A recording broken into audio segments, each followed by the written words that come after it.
భయము అన్న మాటకు అర్థం ఏమిటంటే మృత్యువు అని. మృత్యువే భయము. అందుకే చూడండి, మృత్యుదారు కుఠారిక, మృత్యువనబడేటటువంటి కొయ్యకి ఆమె గొడ్డలి వంటిది. చూడండి, ఎప్పుడైనా ఏదైనా భయం వేసింది అనుకోండి, వెంటనే ఓ మాట అయ్య బాబోయ్ చచ్చిపోతానంటారు. ఏమండి రేపు అక్కడ నీళ్లు రావుట అంటే చచ్చిపోయాను బాబోయ్ అంటారు. రేపు కరెంట్ ఉండదు, చచ్చిపోయాం బాబోయ్ అంటారు. ఎక్కడ ఏదన్నివ్వండి భయం వేయగానే చచ్చిపోయాను బాబోయ్ అంటారు. అందుకే coward dies many a times, a brave man dies only once అని ప్రొవెర్బ్. కాబట్టి పిరికివాడు అనేక మాటలు చచ్చిపోతాడు, ధైర్యశాలి ఒకసారి చచ్చిపోతాడు. కాబట్టి ఆ పిరికితనం మృత్యువు. ఆ మృత్యువుని దూరం చేసేది అమ్మవారు. అదే ఆమె యొక్క లక్షణం. భయహరాం, భయాన్ని పోగొడుతుంది. అందుకే అమ్మవారిని నమ్ముకున్న వాళ్ళకి అసలు భయం అన్న మాట ఉండదు. ఎందుకంటే ఆమె కాపాడుతుంది అని ఒక గొప్ప విశేషం. ఈ మాట నేను అన్నాను కాబట్టి నాకు విషయం జ్ఞాపకానికి వస్తోంది. మధురైలో అప్పయ్య దీక్షితారు వారి మనవడు ఉండేవాడు, నీలకంఠ దీక్షితారు వారు. అప్పయ్య దీక్షితారు వారంటే ఎంత గొప్పవారో మీకు నేను అనేక ప్రవచనాల్లో చెప్పి ఉన్నాను. ఆ అప్పయ్య దీక్షితారు వారి మనవడు నీలకంఠ దీక్షితారు. ఆ నీలకంఠ దీక్షితార్ తిరుమల నాయకుడి దగ్గర ప్రధానమంత్రి. తిరుమల నాయకుడు మధురై క్షేత్రానికి ఎంతో చేసినవాడు. తన పేరు మీద ఒక పెద్ద మంటపాన్ని నిర్మాణం చేశాడు. ఆయనకి 7 భార్యలు. కృష్ణదేవరాయల వారు తిరుమలదేవి చిన్నాదేవితో కలిసి తాను జీవించి ఉండగానే విగ్రహాలు వెంకటేశ్వర స్వామి దేవాలయంలో తిరుమలలో ఎలా పెట్టుకున్నారో అలా తిరుమల నాయకుడు తాను జీవించి ఉండగానే అమ్మవారి దేవాలయంలో ఒక పెద్ద మంటపాన్ని నిర్మాణం చేయించుకుని 7 భార్యలతో తన విగ్రహాన్ని చెక్కమని అడిగాడు శిల్పిని.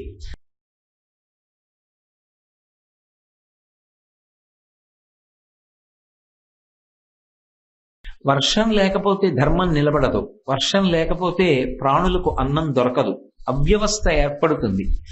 మహారాజు దాన్ని చక్కదిద్దవలసి ఉంటుంది. కాబట్టి ఆయన దేవాలయంలోకి వెళ్ళి శివలింగ రూపంలో ఉన్నటువంటి పరమశివుణ్ణి మీనాక్షి పరదేవతని ఆశ్రయించి ప్రార్థన చేశాడు. వాళ్ళన్నారు, లోకంలో మర్యాద అని 3 అక్షరాలు ఉన్నాయి. మొదట నువ్వు దేవేంద్రుడి దగ్గరికి వెళ్ళి నీ విజ్ఞాపన తెలియచి, ఆ పైన దేవేంద్రుడు కరుణించకపోతే మార్గాన్ని చూడవచ్చు. మర్త్యలోకంలో పరిపాలన చేస్తున్నావు కాబట్టి వెళ్ళి ఆయనని ప్రార్థన చేయడం అనేటటువంటిది మర్యాదతో కూడుకున్న విషయం. మరి ఎలా?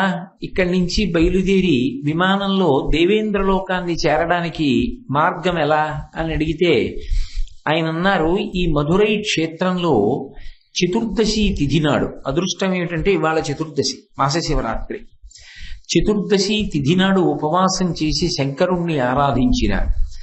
అష్టమి తిథి నాడు మీనాక్షి పరదేవతని ఆరాధించి సోమవారం నాడు ఉపవాసం చేసి శంకరుణ్ణి అభిషేకం చేసిన వెంటనే మేము వాళ్ళ అవసరానికి ప్రతిస్పందిస్తాం.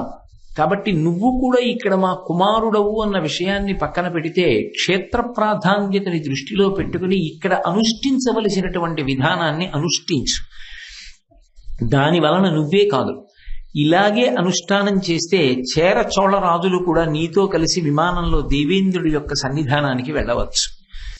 చేర చోళ రాజులు, పాండ్యరాజు అయినటువంటి ఉగ్రపాండ్యన్ అంటే సుబ్రహ్మణ్యుడు కూడా మధురై క్షేత్రంలో అలాగే ఉపాసన చేసి మీనాక్షి సుందరేశ్వరుల యొక్క అనుగ్రహానికి పాత్రులై దివ్యమైనటువంటి విమానంలో స్వర్గలోకంలో దేవేంద్రుడి సన్నిధానానికి చేరుకున్నారు.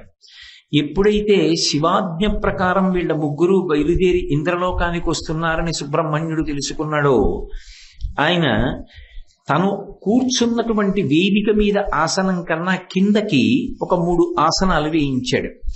ఎంత దేవసేనాధిపతి అయినా, ఇంతకు ముందు ఎంత దేవదానవ సంగ్రామముల యందు పాల్గొని తన యొక్క రాజ్య సంరక్షణ కొరకు ప్రయత్నించిన వాడైనా, ఎంత పరమశివుని యొక్క కుమారుడైనా, ఎంత పార్వతీ పరమేశ్వరుల యొక్క అనురాగపు పట్టి అయి వాళ్ళ యొక్క కోరిక మేరకు ఉగ్రపాండ్యన్ అన్న పేరుతో మధురై నగరంలో వెలిసినటువంటి వాడైనా, ఉద్భవించిన వాడైనా ఇవాళ మర్త్యలోకంలో ఉన్నాడు. కాబట్టి నేను ఆయనకి వేదిక మీద ఆసనం వేసి నాతో సమానంగా కూర్చోపెట్టడం ఏమిటి, ఆ కింద కూర్చోపెడదామని ఉగ్రపాండ్యన్కి కూడా ఆ క్రిందనే ఆసనం వేసి చేర చోళ పాండ్య రాజులకు ముగ్గురుకు ఆసనములను సిద్ధం చేయించాడు.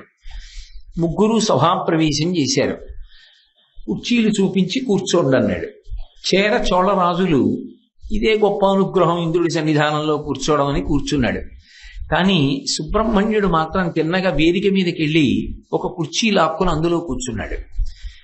నీ స్వర్గలోకాధిపత్యం నిలబడడానికి ఎన్నో మాటలు దేవదానవుల సంగ్రామంలో సర్వసైన్యాధిపత్యం వహించిన వాడను నేను. ఇవాళ మర్త్యలోకంలో పరిపాలన చేస్తున్నానన్న కారణానికి నువ్వు నన్ను ఇంత చిన్నబుచ్చవలసిన అవసరం లేదని. పైకి ఏదైనా అంటే గొడవ వస్తుంది. అపారమైన శక్తివంతుడు సుబ్రహ్మణ్యుడు. ఆయనతో తాను యుద్ధం చెయ్యలేడు. అలాగని ఊరుకుంటే తన గౌరవానికి ఏదో భంగపాటు జరిగినట్టుగా భావించాడు. భావించి ఇటు తిరిగి ఉగ్రపాండ్యంతో మాట్లాడకుండా అటు తిరిగి చేరచోళరాజులతో మాట్లాడాడు. మీకేం కావాలని అడిగాడు. మాకు వర్షాలు లేవు, చాలా బాధపడుతున్నాం, మీకు కావలసినన్ని వర్షాలు అనుగ్రహిస్తున్న నెలకి 3 వానలు పడతాయి, పాడి పంటలతో మీ రాజ్యాలు సస్యశ్యామలంగా ఉంటాయి, వెళ్ళి రండి అన్నాడు. ఇటు తిరిగి ఉగ్రపాండ్యం వంక ఆ మాట అనలేదు సరికదా, ఆయన్ని అవమానించాలని మీతో నేను మనవి చేశాను కదూ. మధురైని పరిపాలించేటటువంటి రాజులకు ఒక లక్షణం ఉంది, మీనాక్షి పరదేవతకి కూడా ఆ లక్షణం ఉంది. ముత్యాలతో ఎక్కువగా సంబంధం ఉంటుంది వాళ్ళకి. అందుకే ముక్తాహారల సత్కిరీట రుచిరాం అన్నారు కదా శంకర భగవత్పాదులు. ఒక మనిషి పైకి ఎత్తడానికి వీలు లేనంత బరువైన ముత్యాల హారం ఒకటి, అంటే అంతలావునున్న ముత్యాల హారం ఒకటి 10 మందితో తెప్పించి సుబ్రహ్మణ్యుడికి బహూకరించండి, ఉగ్రపాండ్యంకి బహూకరించండి అన్నాడు. ఇప్పుడు అంత పెద్ద హారం ఎత్తి మెడలో వేసుకుని ఎలా నడుస్తాడు అనుకున్నాడు. ఆయన అలవోకగా దాన్ని తీసి మెడలో వేసుకున్నాడు. మీరొక భంగపాటు జరిగింది. అందుకని వర్షం కురిపిస్తానని అవకాశం ఇవ్వలేదు. మిగిలిన రాజులతో పాటు ఉగ్రపాండ్యం కూడా తిరిగి వచ్చాడు. ఆయన ఏమనుకున్నాడంటే వాళ్ళిద్దరికీ కురిపిస్తానన్నాడు కాబట్టి ముగ్గురము వెళ్ళిన ప్రయోజనం అదే కాబట్టి బహుశా నా రాజ్యంలో కూడా వర్షాలు పడతాయి అని. ఆ 2 రాజ్యాల్లో నెలకి 3 వానలు పడ్డాయి. ఆ 2 రాజ్యాల్లో పాడి పంటలు సస్యశ్యామలంగా చక్కగా సమృద్ధంగా లభించాయి. కానీ ఒక్క పాండ్య రాజ్యంలో మాత్రం చుక్క వర్షం పడలేదు. ఆయన పరమేశ్వరుడికి మీనాక్షికి నమస్కారం చేసి ఒక రోజున అరణ్యంలో వేటకని వెళ్ళాడు. వెళ్ళేటప్పటికీ దేవేంద్రుడు వర్షాలు కురిపించమని ఏ మేఘములను ఆజ్ఞాపించి పంపిస్తూ ఉంటాడో, ఏ మేఘములు ఉరుములు మెరుపులు పిడుగులు లేకుండా పడాలి వర్షం. పిడుగులతో కానీ విపరీతమైనటువంటి మెరుపులతో కానీ విపరీతమైన ఉరుములతో కానీ వర్షం పడింది అనుకోండి, అది అరిష్టం. ఎందుచేత అంటే పిడుగుకి సంబంధించి వేదంలో ఒక మాట చెప్తారు. పిడుగు యొక్క ధ్వని చేత గుండెపోటు వస్తుంది ఏం చెప్తారు. గుండెపోటు వచ్చి చచ్చిపోతారు, ఆ ధ్వనే అంత భయంకరంగా ఉంటుందని. అందుకే వర్ష ఋతువుకి ముందే పిడుగులు లేకుండా వర్షం పడాలని ప్రత్యేకంగా హోమం చేస్తారు.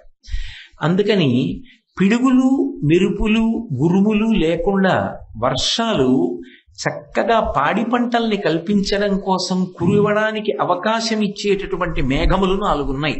అవి 4 ఇంద్రుడి యొక్క వశంలో ఉంటాయి. వాటికి ఆ 4ంటికి 4 పేర్లు ఉన్నాయి. ఒక దాని పేరు పుష్కళావృత్తము, ఒక దాని పేరు ద్రోణవృత్తము, ఒక దాని పేరు సోమవృత్తము, ఒక దాని పేరు కాలముఖి. కాలముఖి అంటే నల్లటి ముఖం కలిగినది అని. మబ్బు నల్లగా ఉంటే కదా వర్షించడం. కాబట్టి ద్రోణ అంటే గుండ్రంగా అలా వర్షిస్తుంది అని, అంత గొప్పగా వర్షిస్తుంది అని. అల్పపీడన ద్రోణి ఏర్పడింది అంటుంటారు కదా ఇప్పటికీ.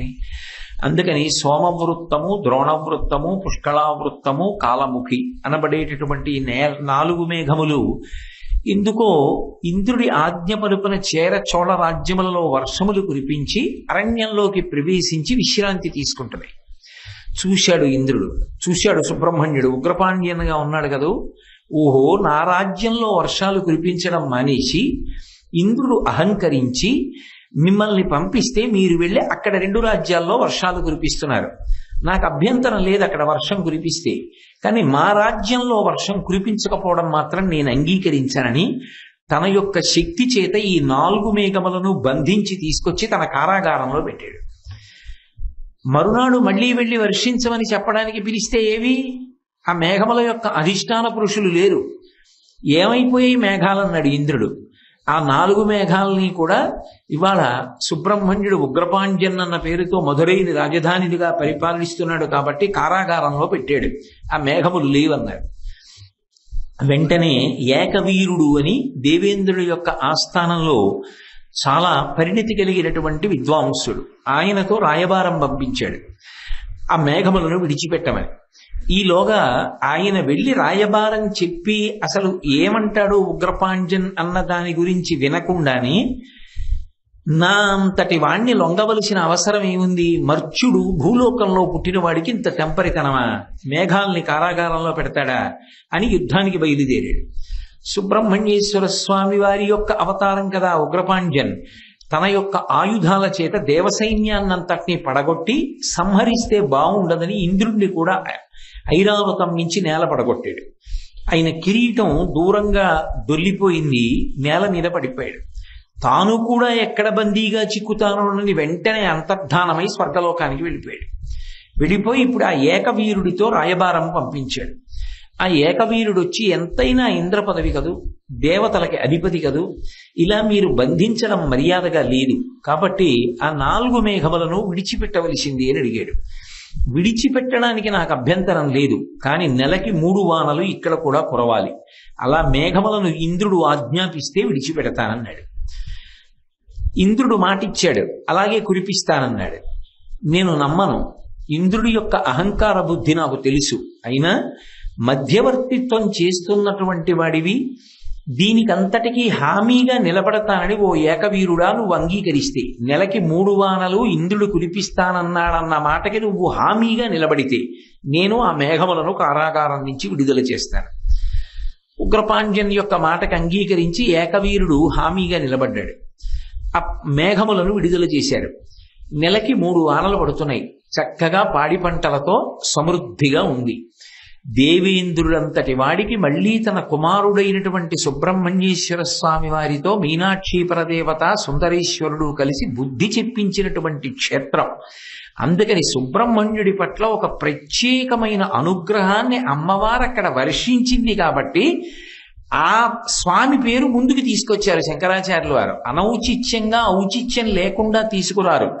2, అమ్మవారు రాజ్య పరిపాలన చేస్తే మళ్ళీ ఆవిడికి వారసుడిగా రాజ్య పరిపాలన అందుకున్నవాడు ఉగ్రపాండ్యన్. మధురై క్షేత్రంలో పరిపాలకుడుగా నిలబడినవాడు కాబట్టి ఆయనని ముందుకు తీసుకొచ్చి మాట్లాడుతున్నారు. అంతేకాదు, ఒకప్పుడు ఉగ్రపాండ్యన్ దేశమంతటా కూడా అనేకమైనటువంటి అభివృద్ధి కార్యక్రమాలు చెయ్యాలి అని సంకల్పం చేశాడు. పేదలందరికీ బాగా నిధులిచ్చి వాళ్ళందరూ కూడా సంతోషంగా ఉండేటట్టు చెయ్యాలి. నాన్నగారండి, నాకు ఇంత ఐశ్వర్యం ఎక్కడి నుంచి లభిస్తుంది అని దేవాలయంలోకి వెళ్ళి సుందరేశ్వరుణ్ణి ప్రార్థన చేశాడు. సుందరేశ్వరుడు అన్నాడు, నువ్వు మేరు పర్వతం దగ్గరికి వెళ్ళు. మేరు పర్వతానికి క్రింది భాగంలో కొన్ని గుహలు ఉన్నాయి. ఆ గుహలకి ద్వారములు ఉంటాయి. నువ్వు అక్కడికి వెడితే నీ యొక్క ప్రతాపానికి భయపడి ఆ అధిష్టాన పురుషుడు ఆ గుహల తలుపులు తెరుస్తాడు. అఖండమైనటువంటి ఐశ్వర్యం ఉంది, ఎన్నో నిధులున్నాయి అందులో. నీకు కావలసినంత నిధులు మాత్రమే తెచ్చుకో, అంతా తీసుకురావద్దు. ఆ పైన వెనక ఎవ్వరూ వెళ్లి నిధులు ముట్టుకోకుండా నీ యొక్క ముద్ర వేసి సుబ్రహ్మణ్య ముద్రతో మళ్ళీ మూత వేసేసి తలుపులు. సరే, బయలుదేరి వెళ్ళాడు.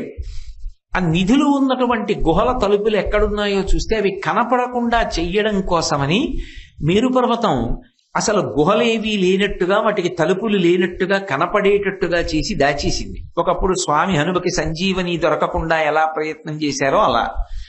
వెంటనే స్వామి తన చేతిలో ఉన్నటువంటి పాశాన్ని తీసివేసి చక్రాన్ని ప్రయోగించాడు. అదనంగా ఇచ్చినటువంటి ఆయుధాలు కదూ తాను ఉగ్రపాండ్యంగా వచ్చినప్పుడు. ఆ చక్ర ప్రయోగం చేత మేరుపర్వత శిఖరములన్నీ కదిలిపోయి ప్రళయకాలమునందు ఎటువంటి ధనులు వస్తాయో అటువంటి శబ్దములు వచ్చాయి. భయపడిపోయినటువంటి మేరు పర్వతానికి అధిష్టానమైనటువంటి పురుషుడు ఉగ్రపాండ్యన్కి ప్రత్యక్షమై, అయ్యా, ఈ నిధులు ఇత పూర్వం ఎవ్వరికి ఇవ్వబడలేదు, కానీ నీ పరాక్రమం, నువ్వు ఏ తేజస్సో మాకు తెలుసు కనుక నువ్వు తీసుకెళ్లడానికి అభ్యంతరం లేదు, కావలసినన్ని నిధులు తీసుకెళ్లమన్నారు అని గుహల తలుపులు తెరిస్తే ఉగ్రపాండ్యన్ తన దేశాభివృద్ధికి కావలసినన్ని నిధులు తీసుకుని వాహనాల మీద పెట్టుకుని మిగిలినటువంటి ఐశ్వర్యము నిధులు ఏ ఉన్నాయో వాటిని ఇతరులు గుహలలోకి ప్రవేశించి తస్కరించకుండా ఉండడం కోసం ఆ గుహల తలుపులు మూసి బీగములు వేసి దాని మీద సుబ్రహ్మణ్య ముద్ర వేసి మూసేశాడు. అలా సుబ్రహ్మణ్యేశ్వర స్వామి వారి యొక్క అవతారం ఉగ్రపాండ్యన్ పరిపాలించినటువంటి కాలంలో మేరు పర్వతంలో ఉన్నటువంటి అపారమైనటువంటి నిధులను మీనాక్షి సోమసుందరులు మధురై క్షేత్రానికి ఇప్పించారు. దేవేంద్రుడంతటి వాడి యొక్క అహంకారాన్ని పరిమార్చి ఆ దేవేంద్రుడే మళ్ళీ వశపడి అనుగ్రహించి విశేషంగా వర్షాలు పాండ్యరాజ్యంలో పడేటట్లుగా చేశారు. అందుకే సుబ్రహ్మణ్యుడు అనేటప్పటికీ అమ్మవారికి సహజమైనటువంటి అనురక్తి, మహాజ్ఞాని. అటువంటి సుబ్రహ్మణ్యుడు కడుపున కొడుకుగా పుట్టినటువంటి క్షేత్రం, అమ్మవారి కడుపులో ప్రవేశించి పెరిగిన క్షేత్రం. అట్లాంటి కొడుకు పెరుగుతున్నాడని అమ్మవారు ఒకనాడు నాకు తీరని ముచ్చట ఇప్పుడు తీరుతోందని మురిసిపోయిన క్షేత్రం. ఉగ్రపాండ్యన్ని కడుపుతో ఉండి సీమంతోన్నయనం చేయించుకున్న క్షేత్రం. పరమ సంతోషంతో అక్కడ ప్రసవ వేదన పొంది ఉగ్రపాండ్యన్ని కన్న క్షేత్రం. కొడుకుని పెంచి పెద్ద చేసి వల్లీ దేవసేనల యొక్క కళ్యాణం వేరు రీతిగా జరిగింది. ఎందుకంటే దేవసేన వివాహం నారద మహర్షి చేశాడు అని ఇప్పటికీ తిరుప్పకుండ్రంలో చెప్తారు.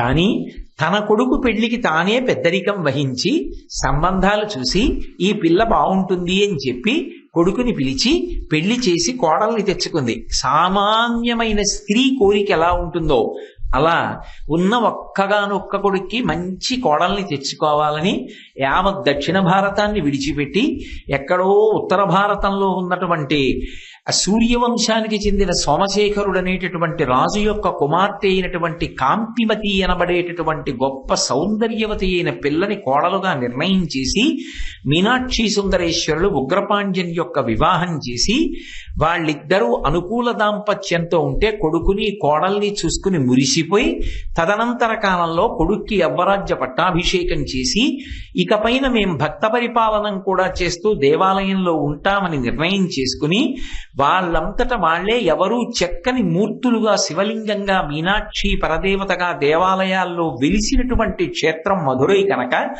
ఆ క్షేత్రంలో సుబ్రహ్మణ్యుడి విషయంలో పొందినటువంటి అనుసంధానం ఎక్కువ కనుక సుబ్రహ్మణ్యుడి విషయంలో ఆమె పొందినటువంటి సంతోషం ఎక్కువ కనుక ప్రసవతాయి అన్న పేరుతో ప్రత్యేకంగా ఇప్పటికీ దేవాలయంలో ఉంది కనుక ఆ స్వామి సంబంధాన్ని బాగా ఆవిష్కరించడం కోసం ఆవిడ సంతోషాన్ని మరొక్కసారి జ్ఞాపకం చెయ్యడం కోసం ఇది తలుచుకుని చెప్తున్నప్పుట మీనాక్షి పరదేవత కళ్ళు మెరుస్తాయిట ఆనందంతో. ఎందుకని అంటే అందున వచ్చి నిన్న ఎందుకు ఆగిపోయిందా, సమయం అయిపోయిందే, శ్లోకం అవ్వలేదు అనుకున్నాను. ఇప్పుడు అర్థమైంది. చతుర్దశి తిథి మధురై క్షేత్రానికి గొప్ప పట్టు. పైగా విశేషించి మహాశివరాత్రి మాసశివరాత్రి అయినటువంటి చతుర్దశి తిథి నాడు ప్రదోష వేళలో ప్రారంభంలోనే ఈ వృత్తాంతంతోనే మొదలుపెట్టేటట్టుగా చేయించింది అమ్మవారు.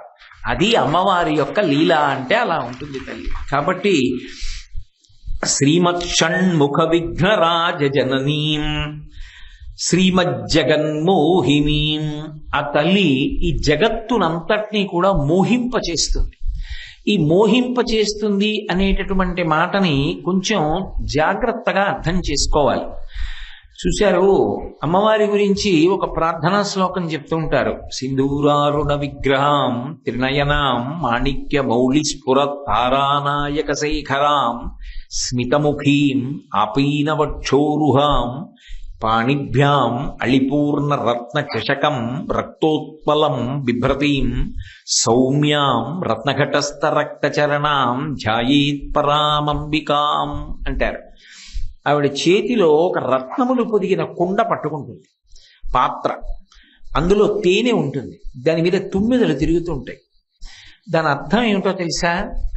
అమ్మవారి దగ్గర రెండు విశేషాలు ఉన్నాయి. అందుకే అమ్మవారికి సామాన్యంగా వాడే నామం ఏమిటంటే దేవి. దేవీ నవరాత్రులు అంటారు. దేవీ పూజ చేస్తున్నాం, దేవీ భాగవతం.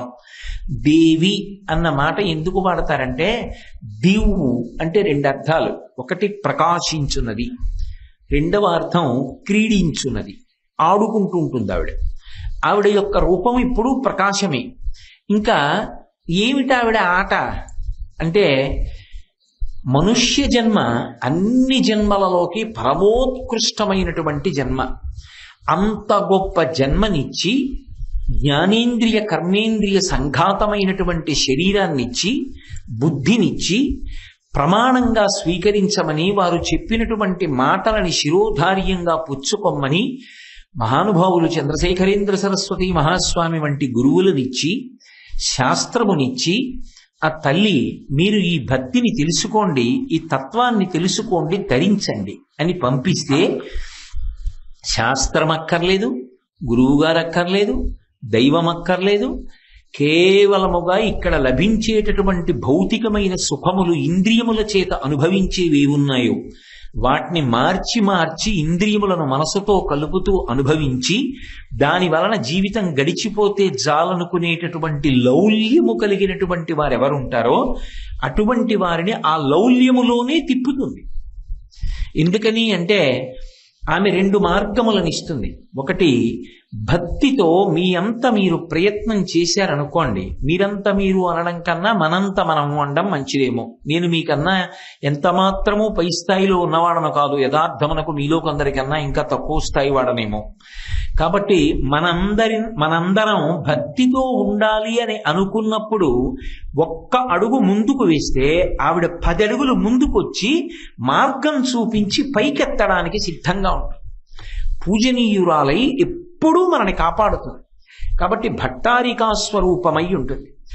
ఆ ఒక్క అడుగు మీరు ముందుకు వెయ్యండి అని ఎందుకంటుందంటే, బుద్ధినిచ్చాను కదా, మిగిలిన ప్రాణుల కంటే బుద్ధినివ్వలేదు, మనుష్య జన్మనిచ్చాను కదూ, ఇంద్రియములనిచ్చాను కదూ, శాస్త్రమునిచ్చాను కదూ, గురువునిచ్చాను కదూ, మంచి మనసునిచ్చాను కదూ, ఇన్ని మీకు ఇచ్చినప్పుడు మీరు ఒక్కసారి నా వైపు అడుగు వేసి అమ్మా అనండి చాలు. అది కూడా అనక్కర్లేదు. ప్రణిపాత ప్రసన్నా హిమైథిలీ జనకాత్మజ అలమేషా పరిత్రాతం రక్షస్వో మహతో భయాత్ అంటారు వాల్మీకి మహర్షి రామాయణంలో. అమ్మవారి దగ్గరికి వెళితే నోరు విప్పి ఏం అనక్కర్లేదు, ఓసారి అలా నేల మీద పడిపోతే చాలు. అదే భగవంతుడు పురుష స్వరూపంగా ఉంటే ప్రతిజ్ఞ వేరుగా ఉంటుంది. సకృదేవ ప్రపన్నాయ తవాస్మీతి చయాచతే అభయం సర్వభూతేభ్యో దదాంగి తత్వ్రతం మమ అంటాడు రాముడైతే యుద్ధకాండలో. రామా నేను నీవాడను అంటే వాడిని ఉద్ధరిస్తానంటాడు. అమ్మవారు ప్రణిపాత ప్రసన్నా హిమైథిలీ జనకాత్మజ, అమ్మవారి దగ్గరికి వెళ్ళి ఏమనక్కర్లేదు, ఇలా నేల మీద పడిపోతే చాలు. పోయినంత మాత్రం చేత క్షుత్పిపాసామలాం జ్యేష్ఠాం అలక్ష్మీం నాశయాం యహం అభూతిమసమృద్ధించ సర్వాన్ నిర్నుదమే గృహాత్. ఆ తల్లి అలక్ష్మీ పరిహారం చేస్తుంది. లక్ష్మీ పరిహారం చేసి లక్ష్మీ కటాక్షాన్ని ఇస్తుంది. అంటే మంచి మంచి ఆలోచనల్ని, మంచి బుద్ధిని ఇచ్చి శాస్త్రాన్ని ప్రమాణంగా చేసుకుని ధార్మికంగా బ్రతకగలిగినటువంటి స్థైర్యాన్ని కటాక్షిస్తుంది. నేను అన్న మాట మీరు జాగ్రత్తగా పట్టుకోవాలి. నేనేమన్నాను? ధార్మికంగా బ్రతకగలిగిన స్థైర్యాన్ని ఇస్తుందన్నాను.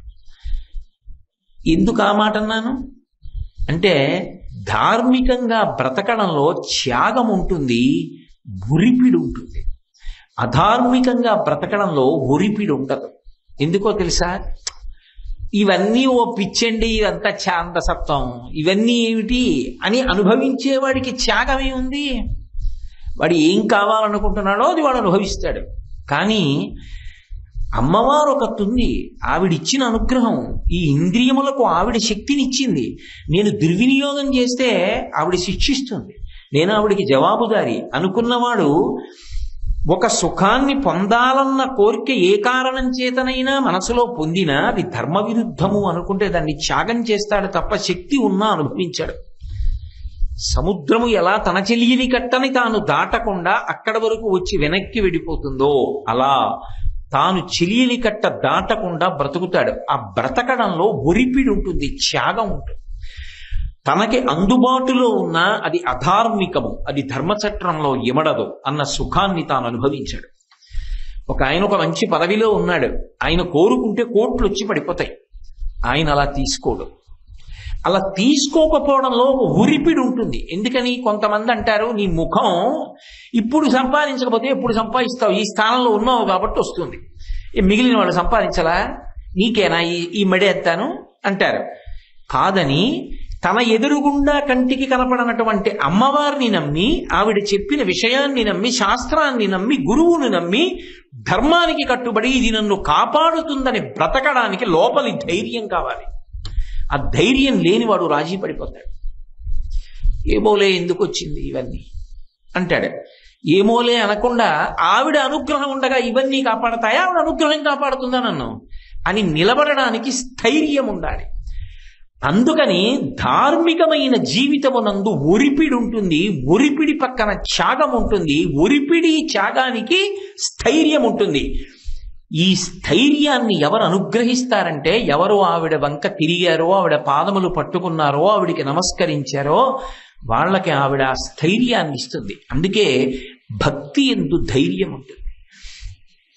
ఎంతమంది ఎన్ని ప్రయత్నాలు చెయ్యనివ్వండి, భక్తి కలిగినటువంటి వాడు బెంగపడడు, తొట్రుపడడు. మీరందుకే ఎప్పుడైనా గమనించండి, భాగవతుల జీవితాల్లో క్లేశం ఉంటుంది. ఎక్కడి నుంచి ఉంటుందో తెలుసా? సమాజం నుంచే ఉంటుంది. వాళ్ళకి రాళ్ల దెబ్బలు ఉంటాయి, వాళ్ళకి విమర్శలు ఉంటాయి, వాళ్ళ కాళ్ళు లాగేవాళ్ళు ఉంటారు. ఎవరు దానికి అతీతులు చెప్పండి? రామకృష్ణ పరమహంస అనలేదా? మహాత్మా గాంధీ గారు అనలేదా? మహాస్వామి వారు అనలేదా? ఎంతమందిని ఎవరు అనలేదు? కానీ అన్నారని ఆగిపోకుండా, అనలేదని పొంగిపోకుండా ఇలా నిలబడగలగడం నా అదృష్టం, ఇది భగవతి అనుగ్రహం అంతే. దాని కొరకు నేను ఇలా ఉంటాను అని ఉండగలగడానికి ధైర్యం ఉండాలి. అది లేకపోతే ఎక్కడో చతికిలపడతాం. అది ఎవరు ఇస్తూ ఉంటారంటే అమ్మవారే ఇస్తూ ఉంటుంది, ఇచ్చి నడిపిస్తూ ఉంటుంది. అందుకే ఆ తల్లి క్రీడిస్తూ ఉంటుంది, ఆడుతుంది. అందుకే ఒకే తల్లి రెండూ చేస్తూ ఉంటుంది. ఆవిడ మహామాయా విశ్వం భ్రమయసి పరబ్రహ్మ మహిషి, మహామాయ యందు తిప్పుతుంది అదే తల్లి. ఈ సుఖములు ధార్మికంగా అనుభవిస్తాను. అసలు అనుభవించవద్దని శాస్త్రం అనలేదండి. ధర్మానికి కట్టుబడినది, ధర్మచక్రంలో ఈవిడినది అనుభవించు, తప్పేం లేదు. గృహస్థాశ్రమంలో ఉన్నావు, ఇల్లు కట్టుకో, తప్పేం లేదు. భార్యకి నగలు కొను, తప్పేం లేదు. కొడుకుని చదివించు, తప్పేం లేదు. రేపు అవసరం ఉంటుందని ధనం నిలవేసుకో, తప్పేం లేదు. కానీ అధార్మికమైన పని మాత్రం చెయ్యకు. ధర్మము ఎంతవరకు అనుమతించిందో అంతవరకు చేస్తాడు. అది ధర్మ చట్రం దాటుతోంది, చేయడు. అలా చెయ్యకుండా ఉండడంలో ఒరిపిడి ఉంటుంది. ఆ ఒరిపిడికి తట్టుకుని నిలబడతాడు. ఎక్కడ ఎందుకు నిలబడ్డాం అంటే నమ్మకం. ఎక్కడదా నమ్మకం అంటే ఆవిడ ఉందని నమ్మకం. ఆవిడ ఉందన్న నమ్మకం ఆవిడ నిరూపించి చూపిస్తూ ఉంటుంది, ఆ ధైర్యాన్ని ఇస్తూ ఉంటుంది. నేనున్నాను రా బిడ్డ, నీకెందుకు రా అంటూ ఉంటుంది. అందుకే అలా ఇచ్చి తిప్పుతుంది. ఇక్కడ బాగుంది బాగుంది బాగుంది అనుకున్నవాడు ఏమైపోతాడు? ఇంద్రియముల సుఖానికి వశపడ్డాడు అనుకోండి, ఆ ఇంద్రియములు ఒకనాడు బడలిపోతాయి. వయసిగతే కామ వికార శుష్కే నీరే కక్కాసార క్షీణే విత్తే కప్పరివారో జ్ఞాతే తత్వే కస్సంసార అంటారు శంకరులు. వయసు అయిపోయిన తర్వాత కామవికారం ఏది? నీరు శుష్కించిపోయిన తరువాత దాన్ని చెరువుని పిలిచిన వాడెవరు? డబ్బులు లేకపోయిన తర్వాత వెనక పరివారం ఎక్కడిది? తత్వం తెలుసున్న తర్వాత ఇంకా మాయామోహం ఎక్కడిది? ఉండవు. కాబట్టి ఇవి చించలములు. ఈ సుఖములు కాదు, ధర్మానురక్తి గొప్పది. దాని వలన పొందే సుఖం చివరి వరకు ఉంటుంది. అది అమ్మవారి పాదాల దగ్గరికి చేరుస్తుంది. అనుకున్న వాడికి తెర పైకెత్తి ఏదో ఒక సమయంలో ఆవిడ శంకరుని యందు ఐక్యం చేస్తుంది. అందుకే అలా క్రీడించేటటువంటి లక్షణం ఉన్న తల్లి కాబట్టి జగత్తుని మోహింపచేస్తుంది. కాబట్టి శ్రీమజ్జగన్మోహినీం, ఒక్కసారి ఆవిడ వంక తిరిగి పడ్డాడా ఈ జన్మ వచ్చినందుకు చాలు. ఈ శరీరం వచ్చినందుకు ఒక్కసారి ఆవిడ మ్రోల పడ్డావా, ఒక్క ఉపచారం చేశావా, ఒక్కసారి లలితా సహస్రం చదివావా, దేవీ నవరాత్రుల్లో ఒక్కసారి చండీ హోమంలో కూర్చున్నావా, ఒక్కరోజు లలితా సహస్రం చదవక్కర్లేదు శ్రీమాత అన్నావా, అమ్మా అన్నావా, కుంకుమ వేశావా ఆవిడ పాదాల మీద, కనీసం సభలోకి వెళ్ళి నమస్కారం పెట్టావా? అందుకు ఈ శరీరం పనికిరానప్పుడు అన్య విధమైనటువంటి రీతిలో క్రీడిస్తోంది కదూ. ఎన్నిటికో ఉన్న కాళి ఇన్ని ఇచ్చినటువంటి శక్తినిచ్చిన తల్లికి కృతజ్ఞత చెప్పడానికి పనికిరాకపోతే అంతకన్నా ఇంకా కృతజ్ఞమైన జీవితం ఎక్కడుంటుంది? ఒకరు ఉద్యోగం ఇచ్చారు, ఆయన వల్ల ఉద్యోగం చేస్తున్నావు, అధికారం ఉన్నది, ఎంతో ఐశ్వర్యం ఉన్నది, ఆయన నీకు కనపడ్డారు, ఆయనతో మాట్లాడలేదు, ఆయనకి నమస్కారం చెయ్యవు, నువ్వు ఎవరితో ఎంత మాట్లాడి ఉపయోగం ఏముంది? ఇవాళ నీ అభ్యున్నతికి అంతటికీ ఆయన కారకుడు, ఆయన కనపడగానే నమస్కారం చెయ్యాలి. అది కృతజ్ఞత. ఆ కృతజ్ఞతాభావంతో ఉద్యోగం ఇచ్చిన వ్యక్తికే నమస్కారం చేస్తే ఇన్ని శక్తులనిచ్చిన అమ్మవారికి నమస్కారం చేయకపోతే? అయితే చిత్రం ఏమిటో తెలుసా అండి? ఆవిడ క్రీడిస్తుంది, ఇలా తిరుగు, తర్వాత ఏమవుతుందో తెలుస్తుందట. ఏమవుతుంది? ఎన్నాళ్ళు ఉంటుంది దిక్కుమాల శరీరం? ఓ 70 ఏళ్ళు, ఓ 80 ఏళ్ళు, ఓ 90, కాదు 100 పడిపోతుంది కదా ఎప్పుడప్పుడు. తర్వాత జీవుడు కోట్ల కోట్ల జన్మలు అధోగతిని పొందుతాడు. కానీ త్యాగబుద్ధితో ఉరిపిడిని తట్టుకోవడానికి కావలసిన స్థైర్యం ఆవిడే ఇస్తే ఏదో బాధతో చేస్తాడని మీరు అనుకోకండి. ధార్మికంగా ఉండేవాడు. మీకు నేను ఒక విషయం చెప్పనా? లౌకిక సుఖముల వైపు ఉండి ధర్మాన్ని విడిచిపెట్టిన వాడికి ఎప్పుడూ మనసులో దిగులుంటుంది, బెంగుంటుందండి. ఎందుకో తెలుసా? ఏమో నా నడవడి ఎంత మంచిది కాదుగా, పైకి చెప్పలేడు, నా నడవడిలో ఎన్నో దోషాలున్నాయిగా, నేను చేసిన భయంకర పాపాలున్నాయిగా, అవి ఏ కట్టి కుడుపుతాయో ఎప్పుడూ భయమే. ధార్మికుడు ఉన్నాడు అనుకోండి, వాడు అయ్యో నేను అది వదిలేశానండి, ఏమిటో గురువు గారిని నమ్మానండి, శాస్త్రం నమ్మానండి, ఇది వదిలేశానండి అని వాడు బాధగా బతుకుతాడని మీరు అనుకుంటున్నారేమో. అసలు ధార్మికంగా బ్రతికే వాడికి ఉండేటటువంటి సంతోషం వేరు. ఎప్పుడూ సంతోషమే. నిత్యోత్సవ, పక్షోత్సవ, వారోత్సవ, సంవత్సరోత్సవ, వాడు ఎప్పుడూ ఉత్సవాల్లోనే ఉంటాడు. వాడికి ఎప్పుడు రోజు రోజు ఉత్సవమే. వాడికి ఎక్కడికి వెళ్ళినా ఉత్సవమే, ఇంట్లో ఉన్న ఉత్సవమే, ప్రతి క్షణం ఉత్సవమే. ఆఖరికి వాడు శరీరం విడిచిపెట్టడం కూడా ఉత్సవమే. అదేం అలా అన్నారు మీరు అంటారేమో. శంకర భగవత్పాదులే చెప్పారో చోట, యదా పుత్ర మిత్రాదయో మత్స కాశీ హృదాచ్యస్య కీదృశీయోత శంతి తదా దేవ దేవేశ గౌరీశ శంభో నమస్తే శివాయో త్యజస్రం బ్రవాణి.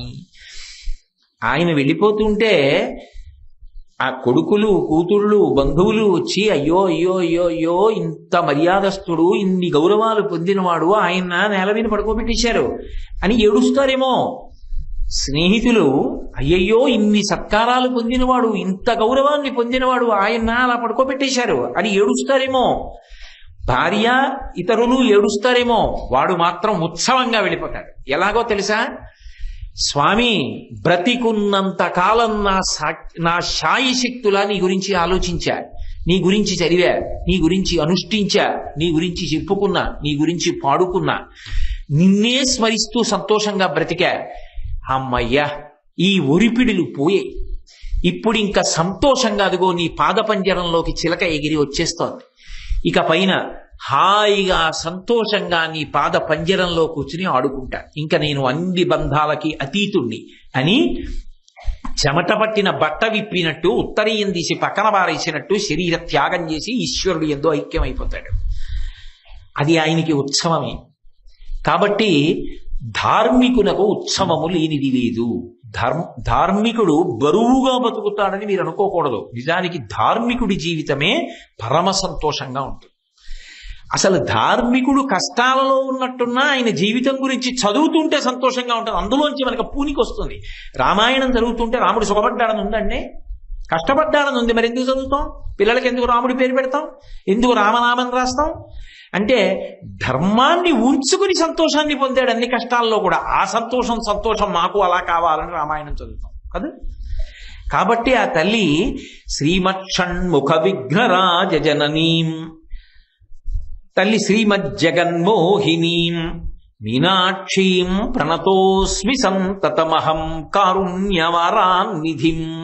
దయకు సముద్రమైన దానా తల్లి, నీకు సంతతమహం ఎల్లప్పుడూ నీకు నమస్కరించుచున్నాను అంటే ఇలాగే ఉండిపోమ్మని కాదు దాని ఉద్దేశ్యం. ఆవిడ కారుణ్యమును స్మరిస్తుంటే మనసులో ఆలోచనలు అలా వస్తుంటే రోమాంచితమై ఆవిడ పట్ల పూజ్య భావనతో కృతజ్ఞతాభావముతో శిరసు వంచి ఆనందమును పొందెదరుగాక అని. శ్రీమత్సుందరనాయకీం. ఆ శ్రీకారాన్ని అలాగే కొనసాగిస్తున్నారు శంకర భగవత్పాదులు. ఆమె సుందరీశ్వరుని యొక్క ఇల్లాలు. పరమశివుడికి సుందరుడు అని ఒక పేరు. అయితే ఒక చమత్కారం ఉంటుంది. ఆయన పైకి కనపడేది నిజంగా అసలు సుందరంగా కనపడ్డం. రెండు లోకంలో మీరు ఆలోచించండి. ఏదైనా చూడకూడదని చూశారనుకోండి, శివ అంటాం. అసలు శివుణ్ణి చూస్తే ఏమనాలి?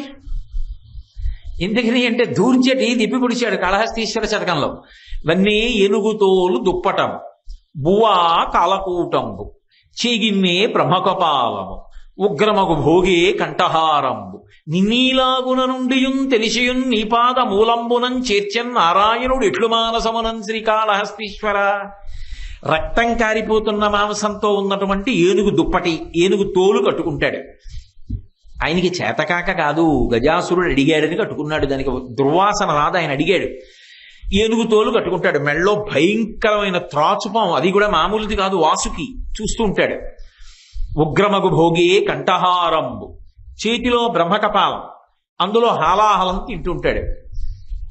ఏమిటంత అందంగా ఉన్నాడు?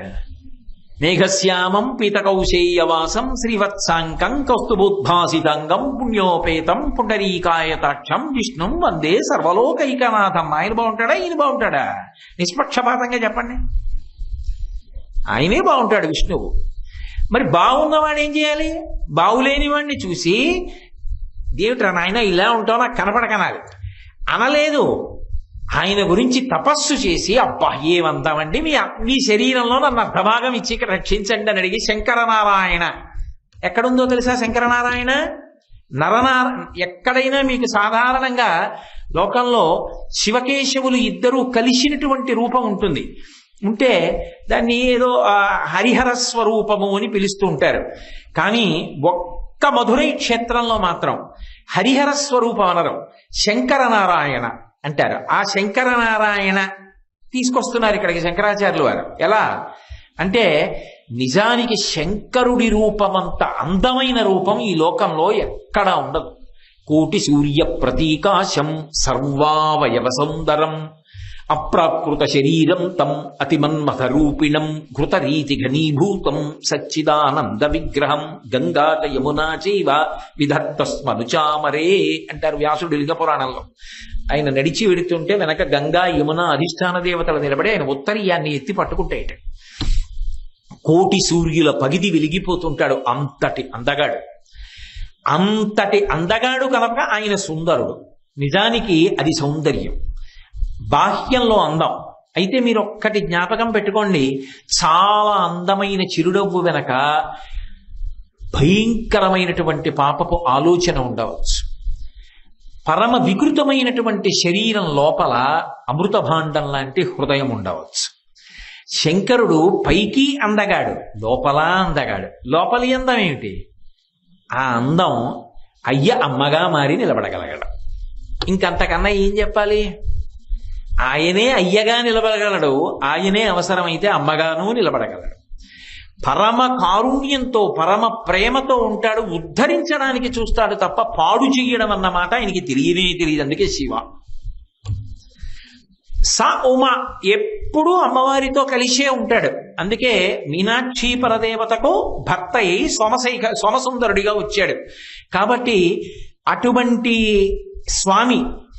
రెండు, అమ్మవారు ఎంతమందికైనా కుమార్తెగా వస్తుంది. మలయధ్వజ మహారాజు నాకు కుమార్తెగా రావాలి అని కోరుకున్నాడని చెప్పడం కష్టం, కానీ కాంచనమాలని అనుగ్రహించడానికి పుత్రకామేష్టి చేసినప్పుడు వచ్చింది. వస్తే ఆయన కోరిక కోరాడు మలయధ్వజ మహారాజు. రేపొద్దున్న నా పిల్లకి అన్నగారు ఉండాలి కదా, పెళ్లి చేసినా పుట్టిల్లన్నా ఓ అన్నగారు ఉంటే సంతోషంగా ఉంటుంది కదా. అన్నగారు లేకుండా ఒక్కతే ఆడపిల్ల అని పెళ్లి చేస్తే బావగారికి గడ్డం కింద బెల్లం ముక్క కొట్టవలసి వస్తే, పెళ్లికి పూర్ణమైన అందం రావాలి అంటే పెళ్లి కూతురికి అన్నదమ్ముడు ఉండాలి. ఉంటేనే అందులో కొన్ని అంగములు పూర్తవుతాయి. ఎందుకంటే లాజహోమం అని చేస్తారు చిట్ట చివర. ఆ లాజహోమం చేసినప్పుడు అన్నదమ్ముడు వచ్చి కూర్చుని చేస్తాడు. మరి అందుకని అన్నదమ్ముడు ఉండాలి. కాబట్టి కూతురు ఒక్కతే ఉందే నాకు, కాబట్టి నా పిల్లకి అన్న కావాలి. ఇప్పుడు అన్న ఎప్పుడు వస్తాడు? పిల్లకన్నా ముందు పుడితే. పిల్ల పుట్టేశాకన్నా ఏమిటి? ఎక్కడి నుంచి వస్తాడు? తమ్ముడు వస్తాడు. అన్నయ్య ఎక్కడి నుంచి వస్తాడు? అన్నయ్య రాడు. కానీ మలయధ్వజ మహారాజు విచిత్రమైన కోరిక కోరాడు. నా పిల్లకి అన్న కావాలన్నాడు. ఆ పిల్లకి అన్న ఎప్పుడూ ఉంటాడు లోకంలో, ఎవరైనా. శ్రీ మహావిష్ణువు నారాయణ నారాయణి. అందుకని శ్రీ మహావిష్ణువు బయలుదేరి వచ్చారు. అమ్మవారి పేరు చెప్తే ఆయనకి సంతోషం. మరి చెల్లెలు వచ్చాను, ఎక్కడ ఉండమంటావని అడిగారు. ఇక్కడే ఉండు అన్నారు. బాగుంటుంది ఏంటి, చెల్లెలు బావగారు ఇంట్లో, బావగారు ఎప్పుడు ఉంటే ఏం బాగుంటుంది, సిగునున్నట్టు ఉంటుంది. ఎక్కడో గాంధార రాజ్యంలో ఉండవలసిన వాడు వచ్చి హస్తినాపురంలో దుర్యోధనుడి దగ్గర కూర్చుంటే అంత అసహ్యంగా ఉంది. అలాగే ఏమిటి, నేను వచ్చేసి ఇక్కడ ఉంటే ఏం బాగుంటుంది, అందుకని ఇంకొక చోటు చూపించి అక్కడ ఉంటానన్నాడు. నది హద్దుంది కాబట్టి వైఘైకి అవతల వైపు వృషభగిరి అనేటటువంటి పేరుతో అమ్మవారు వెలిసింది. ఇప్పటికీ ఆ కొండ అమ్మవారి రూపంలో గుడి వెనకాతల ఉంటుంది. ఆ వృషభగిరి దర్శనం చేస్తే చాలు పూర్వీకుల పాపాలు కూడా పోతాయంటారు. అళగర్ పెరుమాళ్ అంటే పరమ అందగాడు అని, నిజంగా అలా ఉంటాడు. అంత అందగాడిగా అళగర్ పెరుమాళ్ళుగా వెలిశాడు. ఆ అన్నగారు వచ్చి మీనాక్షి అమ్మవారిని కన్యాదానం చేస్తుంటాడు. ఇప్పటికీ కళ్యాణానికి ఆ వైఘై దాటి వస్తూ ఉంటాడు ఆయన, ఆ పాండ్యరాజ్యంలోకి వస్తూ ఉంటాడు. కాబట్టి మహాందగాడైనటువంటి స్వామి బాహ్యమునందు ఆంతరమునందు కూడా అమ్మవారు ఎంతమందికైనా బిడ్డగా వస్తుంది. మలయధ్వజ మహారాజుకి కుమార్తెగా రాలా, కాంచనమాలకి కుమార్తెగా రాలా, ఎప్పుడో కోరుకున్న ఇచ్ఛావతికి కుమార్తె కాలా, అవుతుంది.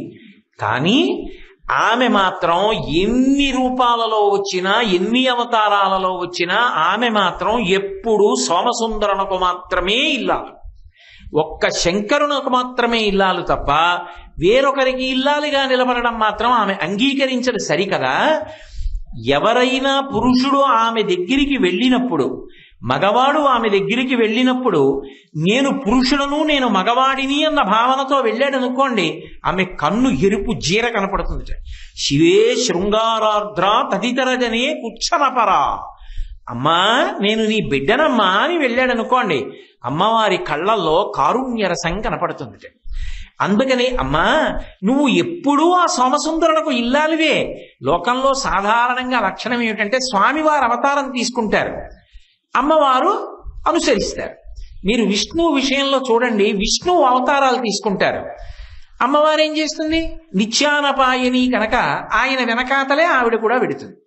ఆయన ఒకనాడు కృష్ణ భగవానుడిగా వచ్చాడు, ఆవిడ రుక్మిణీదేవిగా వచ్చింది. అనగా ఆదిలక్ష్మి అయిన రుక్మిణితోడ క్రీడ సల్పుచున్న కృష్ణ చూచి పట్టణంబులోని ప్రజలుల్లసిల్లి ప్రీతిలగుచు ముక్త భీతులగుచు. కాబట్టి ఆయన అవతారంగా వస్తాడు, అమ్మవారు వస్తుంది వెనకాల. ఒకనాడు రాముడిగా వచ్చాడు, శ్రీరమ సీతగాక నిజ సేవక బృందము వీర వైష్ణవాచార జనంబుగాక విరజానది గౌతమిగాక వికుంఠమున్నాలయ భద్రశైల శిఖరాగ్రముగాక వసించు చేతనోద్ధారకుడైన విష్ణుడవు దాచరది కరుణాపయోనిధి. ఆమె సీతమ్మగా వచ్చింది. అవతార స్వీకారం ఎవరు చేస్తారు, విష్ణువు చేస్తారు. విష్ణువు యొక్క చెల్లెలు అన్నప్పుడు ఈవిడ కూడా ఎవరు, విష్ణు స్వరూపిణి. అందుకే దుర్గా చేతిలో శంఖచక్రాలు పట్టుకుంటుంది. మీరు చూశారో లేదో, కాంచీపురంలో దుర్గాదేవి చేతుల్లో శంఖచక్రాలు ఉంటాయి. అందుకే శాస్త్రం ఒక మాట అంటుంది, దుర్గా అని ఒకసారి అను నీ జీవితంలో చాలంటుంది. దుర్గా అని అనడానికి కొంచెం మనసు సంశయిస్తుంది. అమ్మ కదా దుర్గా అన్నమా, అందుని దుర్గమ్మ అంటుంటాం. అటువంటి దుర్గమ్మ చేతిలో శంఖచక్రాలు పట్టుకుంటుంది. అంటే వైష్ణవీ స్వరూపిణి, ఆవిడ విష్ణు స్వరూపం. కాబట్టి ఆవిడ ఏం చేస్తుంది, అవతారం తీసుకుంటుంది. అందుకే అమ్మవారికి అవతారాలు ఉంటాయి, విష్ణువుకి అవతారాలు ఉంటాయి. విష్ణు అవతారం తీసుకుంటే లక్ష్మి వెనకాతలు వస్తుంది, అమ్మవారి అవతారం తీసుకుంటే శంకరుడు వెనకాల వస్తాడంటే అప్పుడు ఆవిడ యొక్క పాతివ్రత్యానికి బాగుంటుందా, బాగుండదు. అదంత మర్యాదగా ఉండదు. ఆవిడ అవతారం తీసుకుంటే కేవలంగా ధర్మ సంస్థాపన చేస్తుంది. అసలు ఆమె శివుని విడిచిపెట్టి ఉండడం అన్న సమస్య లేదు, శివుడు వెనకాల రావడం అన్నది లేదు. కానీ ఒక్క మీనాక్షిగా ఉన్నప్పుడు మాత్రం ఒక్క చమత్కారం చేసింది. తాను మీనాక్షిగా భూమిలోకానికి వస్తే ఊరుకోలేదు, కైలాసానికి వెళ్ళి యుద్ధం నెపం పెట్టి 3వ స్థానం అదృశ్యమైందన్న పేరు చెప్పి, మీరు మా ఆయన, నేను కింద ఉన్నాను కదా, మీరు ఇక్కడ నేను అక్కడ ఉంటే కాపరం ఎలా, అందుకని మీరు కిందకి రెండని చెప్పి శంకరుణ్ణి తాను చూసిన 8వ రోజున కిందకి తీసుకొచ్చి సుందరేశ్వర దేవాలయంలో కూర్చోబెట్టింది. ఇది విష్ణువు విషయంలో లక్ష్మి చేసే విషయాన్ని పార్వతి విషయంలో పరమశివుడు చేసేటట్టుగా చేసిన అవతారం మీనాక్షి అవతారం. అంటే లోపల ఇందులో ఎవరిని శ్లాఘించడం ఉంది, మీనాక్షి పరదేవతా స్తుతినే అంతర్లీనంగా శంకర భగవత్పాదులు ప్రతిపాదిస్తున్నారు. అందులో రెండు, ఆమె యొక్క మహాపాతివృత్యం ఎంతమందికైనా కూతురుగా వస్తుంది, కానీ ఆమె ఎప్పుడు ఎవ్వరికీ మాత్రం భర్తృస్థానం అనేటటువంటి విషయాన్ని ప్రతిపాదన లేదు, ఆలోచన లేదు, అసలు అటువంటి విషయం గురించి చర్చ కూడా ఉండడానికి వీల్లేదు. కాబట్టి శ్రీమత్సుందరనాయకీం, ఆ తల్లి భయహరాం జ్ఞానప్రదాం నిర్మలాం, కలిపేస్తున్నాను అన్ని, భయహరాం జ్ఞానప్రదాం నిర్మలాం. మరి ఇదొకటి ఉంది కదూ, ఆమె భయాన్ని పోగొడుతుంది, జ్ఞానాన్ని ఇస్తుంది, నిర్మలత్వాన్ని ఇస్తుంది. ఏమిటి అంటే ఆ తల్లిని నమ్ముకున్న వాడికి భయం అన్న మాట ఉండదు. భయము అన్న మాటకు అర్థం ఏమిటంటే మృత్యువు అని, మృత్యువే భయము. అందుకే చూడండి, మృత్యుదారు కుఠారిక, మృత్యువనబడేటటువంటి కొయ్యకి ఆమె గొడ్డలి వంటిది. చూడండి, ఎప్పుడైనా ఏదైనా భయం వేసింది అనుకోండి, వెంటనే ఓ మాట అంటే అయ్య బాబోయ్ చచ్చిపోతానంటారు. ఏమండి రేపు అక్కడ నీళ్లు రావుట అంటే చచ్చిపోయాను బాబోయ్ అంటారు. రేపు కరెంట్ ఉండడు చచ్చిపోయాం బాబోయ్ అంటారు. ఎక్కడ ఏదన్నివ్వండి భయం వేయగానే చచ్చిపోయాను బాబోయ్ అంటారు.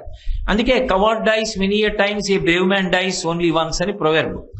కాబట్టి పిరికివాడు అనేక మాటలు చచ్చిపోతాడు, ధైర్యశాలి ఒకసారి చచ్చిపోతాడు. కాబట్టి ఆ పిరికితనం మృత్యువు, ఆ మృత్యువుని దూరం చేసేది అమ్మవారు. అదే ఆమె యొక్క లక్షణం. భయహరాం, భయాన్ని పోగొడుతుంది. అందుకే అమ్మవారిని నమ్ముకున్న వాళ్ళకి అసలు భయం అన్న మాట ఉండదు. ఎందుకంటే ఆమె కాపాడుతుంది అని ఒక గొప్ప విశేషం. ఈ మాట నేను అన్నాను కాబట్టి నాకు విషయం జ్ఞాపకానికి వస్తోంది. మధురైలో అప్పయ్య దీక్షితారు వారి మనవడు ఉండేవాడు, నీలకంఠ దీక్షితారు వారు. అప్పయ్య దీక్షితారు వారంటే ఎంత గొప్పవారో మీకు నేను అనేక ప్రవచనాల్లో చెప్పి ఉన్నాను. ఆ అప్పయ్య దీక్షితారు వారి మనవడు నీలకంఠ దీక్షితారు. ఆ నీలకంఠ దీక్షితార్ తిరుమల నాయకుడి దగ్గర ప్రధానమంత్రి. తిరుమల నాయకుడు మధురై క్షేత్రానికి ఎంతో చేసినవాడు. తన పేరు మీద ఒక పెద్ద మంటపాన్ని నిర్మాణం చేశాడు. ఆయనకి 7 భార్యలు. కృష్ణదేవరాయల వారు తిరుమలదేవి చిన్నాదేవితో కలిసి తాను జీవించి ఉండగానే విగ్రహాలు వెంకటేశ్వర స్వామి దేవాలయంలో తిరుమలలో ఎలా పెట్టుకున్నారో అలా తిరుమల నాయకుడు తాను జీవించి ఉండగానే అమ్మవారి దేవాలయంలో ఒక పెద్ద మంటపాన్ని నిర్మాణం చేయించుకుని 7 భార్యలతో తన విగ్రహాన్ని చెక్కమని అడిగాడు శిల్పిని. ఆ శిల్పి సుమంత్రాచార్యుల వారిని చెప్పి చాలా ప్రఖ్యాతి గడించిన వాడు, శిల్పశాస్త్రంలో నిష్ణాతుడు. రాజు అడిగినటువంటి కోరిక కాబట్టి ఎంతో అందంగా చెక్కాలని తిరుమల నాయకుడిని 7 రాణుల్ని చెక్కుతున్నాడు. ఈ అప్పయ్య దీక్షితారు వారి మనవడు నీలకంఠ దీక్షితార్ రాజుగారి దగ్గర ప్రధానమంత్రి. ఆయన మీనాక్షి అమ్మవారికి పరమభక్తుడు. ఈయన చెక్కుతున్నప్పుడు ఒక విశేషం జరిగింది. 6 భార్యల యొక్క విగ్రహాలు చాలా అందంగా వచ్చాయి. పెద్ద భార్య యొక్క విగ్రహాన్ని చెక్కుతున్నప్పుడు ఆమె మోకాలికి కొద్దిగా పైభాగంలో చిన్న తేడా వచ్చింది. దాన్ని సరిచెయ్యాలని ఆయన ఎంతో ప్రయత్నించాడు. ఇంకా మహారాజు గారు వచ్చి ఆ మంటపాన్ని ప్రారంభించేసే రోజు దగ్గరికి వచ్చేసింది. పెద్ద భార్య యొక్క మోకాలి పైభాగం సరిగా రాలేదు, బెంగపెట్టుకున్నాడు. అయ్య బాబోయ్, అందులో సామ్రాజ్ఞి పెద్ద పత్ని, ఆమె శరీరంలోనే వైక్లభ్యం వస్తే పరిగెత్తుకుంటూ వెళ్ళి నీలకంఠ దీక్షితారు వారిని అడిగాడు. అయ్యా ఇలా జరిగింది, ఆ అసలు రాజుగారి యొక్క పెద్ద భార్య ఎవరుందో ఆమె యొక్క మోకాలు పైభాగంలో ఏదో చిన్న పుట్టుమచ్చ పడితే ఎలా ఉంటుందో అలా వస్తోంది, అది ఏం చేసినా దిద్దలేకపోతున్నానన్నాడు. నీలకంఠ దీక్షితారు వారు మీనాక్షి పరదేవతని ధ్యానం చేశారు, ఎలా సర్దుకుంటుంది అని. ఆయన ధ్యానం చేస్తే ఆయనకి ధ్యానంలో అమ్మవారు అలా రావడానికి కారణం నా పరమభక్తుడైన వాడు తిరుమల నాయకుడు కనుక తిరుమల నాయకుడి పెద్ద భార్య యొక్క మోకాలి పైభాగంలో ఒక పుట్టుమచ్చ అలాగే కొద్దిగా లోతుగా ఉన్నట్టు ఉంటుంది కనుక యథార్థంగా అలా రావాలని సంకల్పం చేసి అలా వచ్చేట్టు చేశారు. ఆమె మోకాలు పైన ఉంది అలా, కాబట్టి అది అలా ఉండని నువ్వెందుకు బెంగ పెట్టుకుంటావు అంది. ఆయన అన్నారు అది అలా ఉండని, రాణికి అలాగే ఉంది అన్నారు. ప్రధానమంత్రి చెప్పాడు కదా, వదిలేశారు. తిరుమల నాయకుడు వచ్చాడు ప్రారంభానికి. వచ్చి తన మూర్తిని చూసుకుని పెద్ద భార్య మూర్తి మిగిలిన 6 భార్యల మూర్తుల్ని పట్టి పట్టి చూశాడు. పెద్ద భార్య మోకాలు పైన ఓ పుట్టుమచ్చలా కొంచెం తేడాగా కనపడింది. రాజుకి కోపం వచ్చింది. ఇది ఎలా తెలిసింది శిల్పికి? సుమంత్రాచార్యుల వారిని పిలిపించమన్నాడు. రాజుల హృదయాలు అదోలా ఉంటాయి. వచ్చాడు. నా పెద్ద భార్య యొక్క మోకాలు పైభాగంలో ఇలా ఉందని నీకు ఎలా తెలుసని అడిగాడు. ఆయన హడిలిపోయాడు. పెద్ద ప్రశ్నే వేశాడు. ఇంక నేను దాని గురించి పెద్ద వివరణ ఎందుకంటే ఇంక దానికి వివరణ అక్కర్లేదు. అయ్యి బాబోయ్, చాలా పెద్ద ప్రశ్న. ఆయనకి చెమట పట్టి ఏం చెప్పాలో అర్థం కాక ఏ చిన్న తేడా వినపడినా తల తీసేస్తాడు. నాకు తెలియదండి, ప్రధానమంత్రి గారు అలా ఉంటుందన్నారు, అందుకే అలా చెక్కానన్నాడు. వెంటనే రాజు ప్రధానమంత్రిని తీసుకురండి అన్నాడు. ఎందుకు తీసుకురమ్మన్నాడు మీకు అర్థమైపోలా? అలా చూశాడు ప్రధానమంత్రి. అలా ఏ కళ్ళతో చూశాడో ఆ కళ్ళు పొడి చేయడానికి పిలిచాడు నీలకంఠ దీక్షితాల వాడు. ఆయన ఏ పాపం ఎరగడు. వెళ్ళేటప్పటికి నీలకంఠ దీక్షితుల వారు మీనాక్షి అమ్మవారిని పూజ చేస్తున్నారు. అకారణంగా అది ప్రధానమంత్రి పూజ చేసే సమయం అని తెలుసు. రాజభటులు వచ్చారు అని పూజా మందిరంలో కబురు వచ్చింది, తొందరగా తీసుకురమ్మంటున్నారట మిమ్మల్ని. వెంటనే ఆయన ఈ సమయంలో ఎందుకు వచ్చారని ధ్యానమగ్నుడయ్యారు. మీనాక్షి పరదేవత చెప్పింది, ఏ పాపం నువ్వు ఎరుగకపోయినా పెద్ద భార్య మోకాలి పైభాగంలో ఉన్నటువంటి దోషాన్ని నువ్వు కనిపెట్టి చెప్పావు కనుక నువ్వు అలా చూశావనుకుని నీ కళ్ళు పొడిపించడానికి పిలుస్తున్నాడు వారు. వెంటనే ఆయన నీరాజనం ఇచ్చి అమ్మవారికి ఆ నీరాజనం అక్కడ పెట్టి ఆ వెలుగుతున్న కర్పూరాన్ని చేత్తో తీసి కళ్ళ గుడ్లకేసి నొక్కుకున్నారు. 2 కళ్ళు పోయిన తర్వాత ఆయన తడువుకుంటూ వీధిలోకి వచ్చి రాజభటుల వంక చూసి, మహారాజు నాకు ఏ శిక్ష వెయ్యాలనుకుంటున్నాడో ఆ దోషం రాజుగారికి ఎందుకు పట్టాలి? రాజు వృద్ధిలోకి రావడం కోసం ఆ శిక్ష నేనే వేసుకున్నానని రాజుకి చెప్పండి. నిర్భయంగా చెప్పాడు ఆ మాట. వెళ్ళి రాజుకి చెప్పారు. రాజుకి చెప్పగానే రాజుకి చాలా బాధ కలిగింది.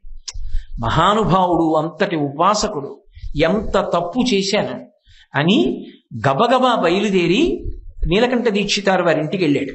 ఇంటికి వెళ్ళి నీలకంఠ దీక్షితుల వారి కాళ్ల మీద పడి, అయ్యా నన్ను క్షమించండి, ఏదో వ్యామోహంలో నా పెద్ద భార్య మోకాలి పైభాగంలో ఉన్న విషయం మీకు ఎలా తెలిసింది అన్న కారణంతో నేను కళ్ళు పొడిపించడానికే పిలిపించాను, కానీ ఆ శిక్ష మీరు అమలు చేసుకున్నారు, నా దోషాన్ని క్షమించండి అని కాళ్ల మీద పడ్డాడు. పడితే, రాజా అది అలా జరగవలసి ఉంది, దాని గురించి బెంగ పెట్టుకోకని అమ్మవారి మీద ఆనంద సాగర స్తవము అని ఒక గ్రంథాన్ని రాశారు. శంకర భగవత్పాదులు చేసిన సౌందర్యలహరి ఆనందలహరి అని 2 కింద ఎలా విడిపోతుందో, నీలకంఠ దీక్షితుల వారు మీనాక్షి పరదేవత మీద చేసిన ఆనంద సాగర స్తవం అలా 2గా విడిపోతుంది.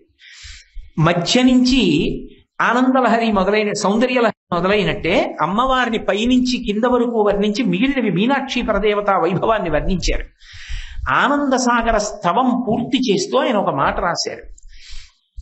అమ్మా, ఒకవేళ నేను చేసిన ఈ ఆనంద సాగర స్తవానికి సంతోషించి నువ్వు నీ 2 పాదములను చూడమని అనుగ్రహించినా చూడలేని కళ్ళు లేని కబోదినమ్మా అని పూర్తి చేశారు. ఆ మాట అనగానే అమ్మవారు కళ్ళు ఇచ్చి దర్శనమిచ్చింది. కళ్ళు వచ్చాయని తెలుసుకున్న మహారాజు పరుగున వచ్చాడు. వచ్చి నాది పొరపాటు అయిపోయింది, మీరు మళ్ళీ ప్రధానమంత్రిత్వాన్ని స్వీకరించండి అన్నాడు.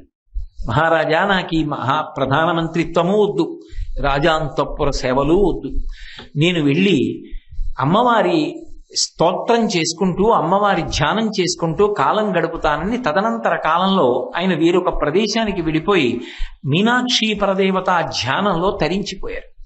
కాబట్టి భయహరాం జ్ఞానప్రదాం నిర్మలాం ఆ తల్లి ఏమి ఇవ్వలేదు. ఆ తల్లి ఎప్పుడూ అందరినీ భయం నుంచి రక్షించి కాపాడుతూనే ఉంటుంది. అందుకే ఆవిడ పేరు మీనాక్షి.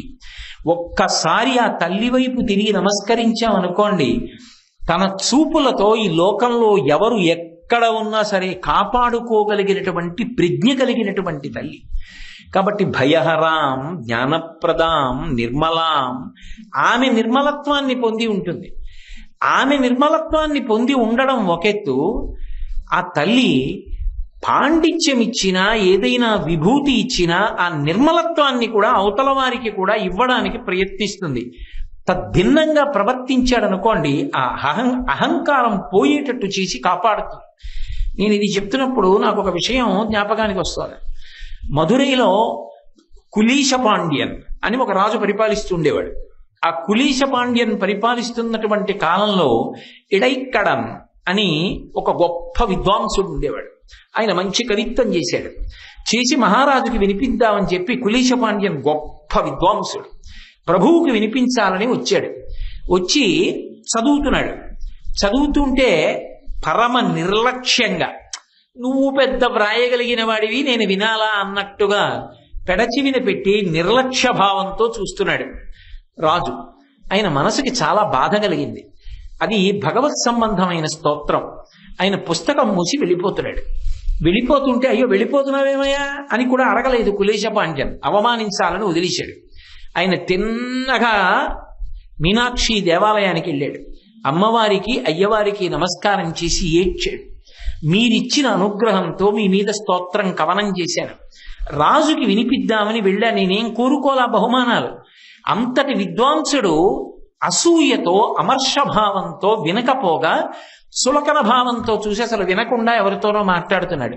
నేను లేచి వచ్చేస్తుంటే వెళ్ళిపోతున్నామేమని కూడా అడగలేదు. ఇటువంటి రాజ్యంలో ఉండలేను, నన్ను మన్నించండి, నేను వేరొక రాజ్యానికి వెళ్ళిపోతున్నాను, కాబట్టి బయలుదేరుతున్నాను, ఇక పైన నాకు మీ సేవ లభించదు, నన్ను మన్నించండి అని చెప్పి లేచాడు. వెంటనే శివలింగంలోంచి శివుడు మాట్లాడాడు. మీ వంటి భక్తులకు ఆశ్రయం లేని చోట నేనెందుకు, నేను వస్తున్నాను పదన్నాడు. మీరు వెళ్ళిన తర్వాత నేనెందుకు ఇక్కడ, మీ వెనక నేనుంటాను పదండని మీనాక్షి పరదేవత బయలుదేరి. ముందు విద్వాంసుడు నడుస్తున్నాడు, వెనక సుందరేశ్వరుడు నడుస్తున్నాడు, వెనక మీనాక్షి నడుస్తోంది. తిన్నగా వైఘై దాటారు. వైఘైకి అవతల వైపు నిర్జనంగా ఉన్న చోట ఒక దేవాలయం ఉంది. ఆ దేవాలయంలో రాత్రి పడుకున్నారు ముగ్గురు. ఆయన పడుకున్నాడు.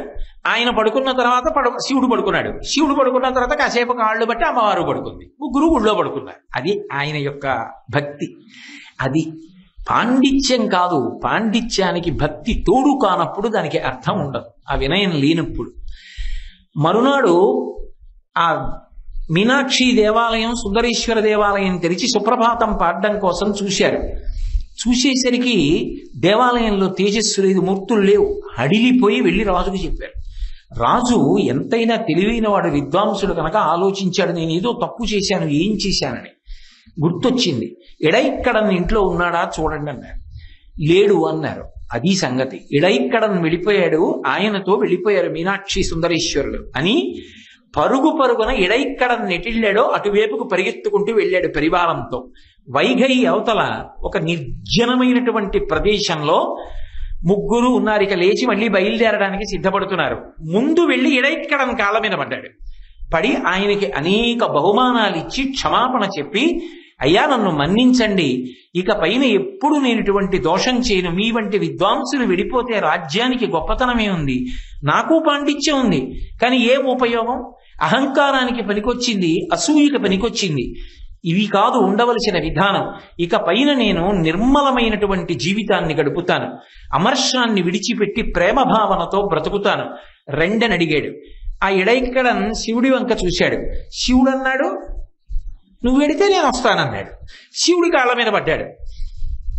మీనాక్షి వంక చూశాడు, మీరెళ్తే నేను వస్తానండి. ఆవిడ కాళ్ళ మీద పడ్డాడు. ఎడైక్కడన్ కదిలాడు, సుందరేశ్వరుడు కదిలాడు, మీనాక్షి కదిలింది. ముగ్గురు మళ్ళీ వచ్చారు. వాళ్ళిద్దరూ దేవాలయంలోకి వెళ్ళి కూర్చున్నారు. ఈయన ఇంటికి వెళ్ళాడు.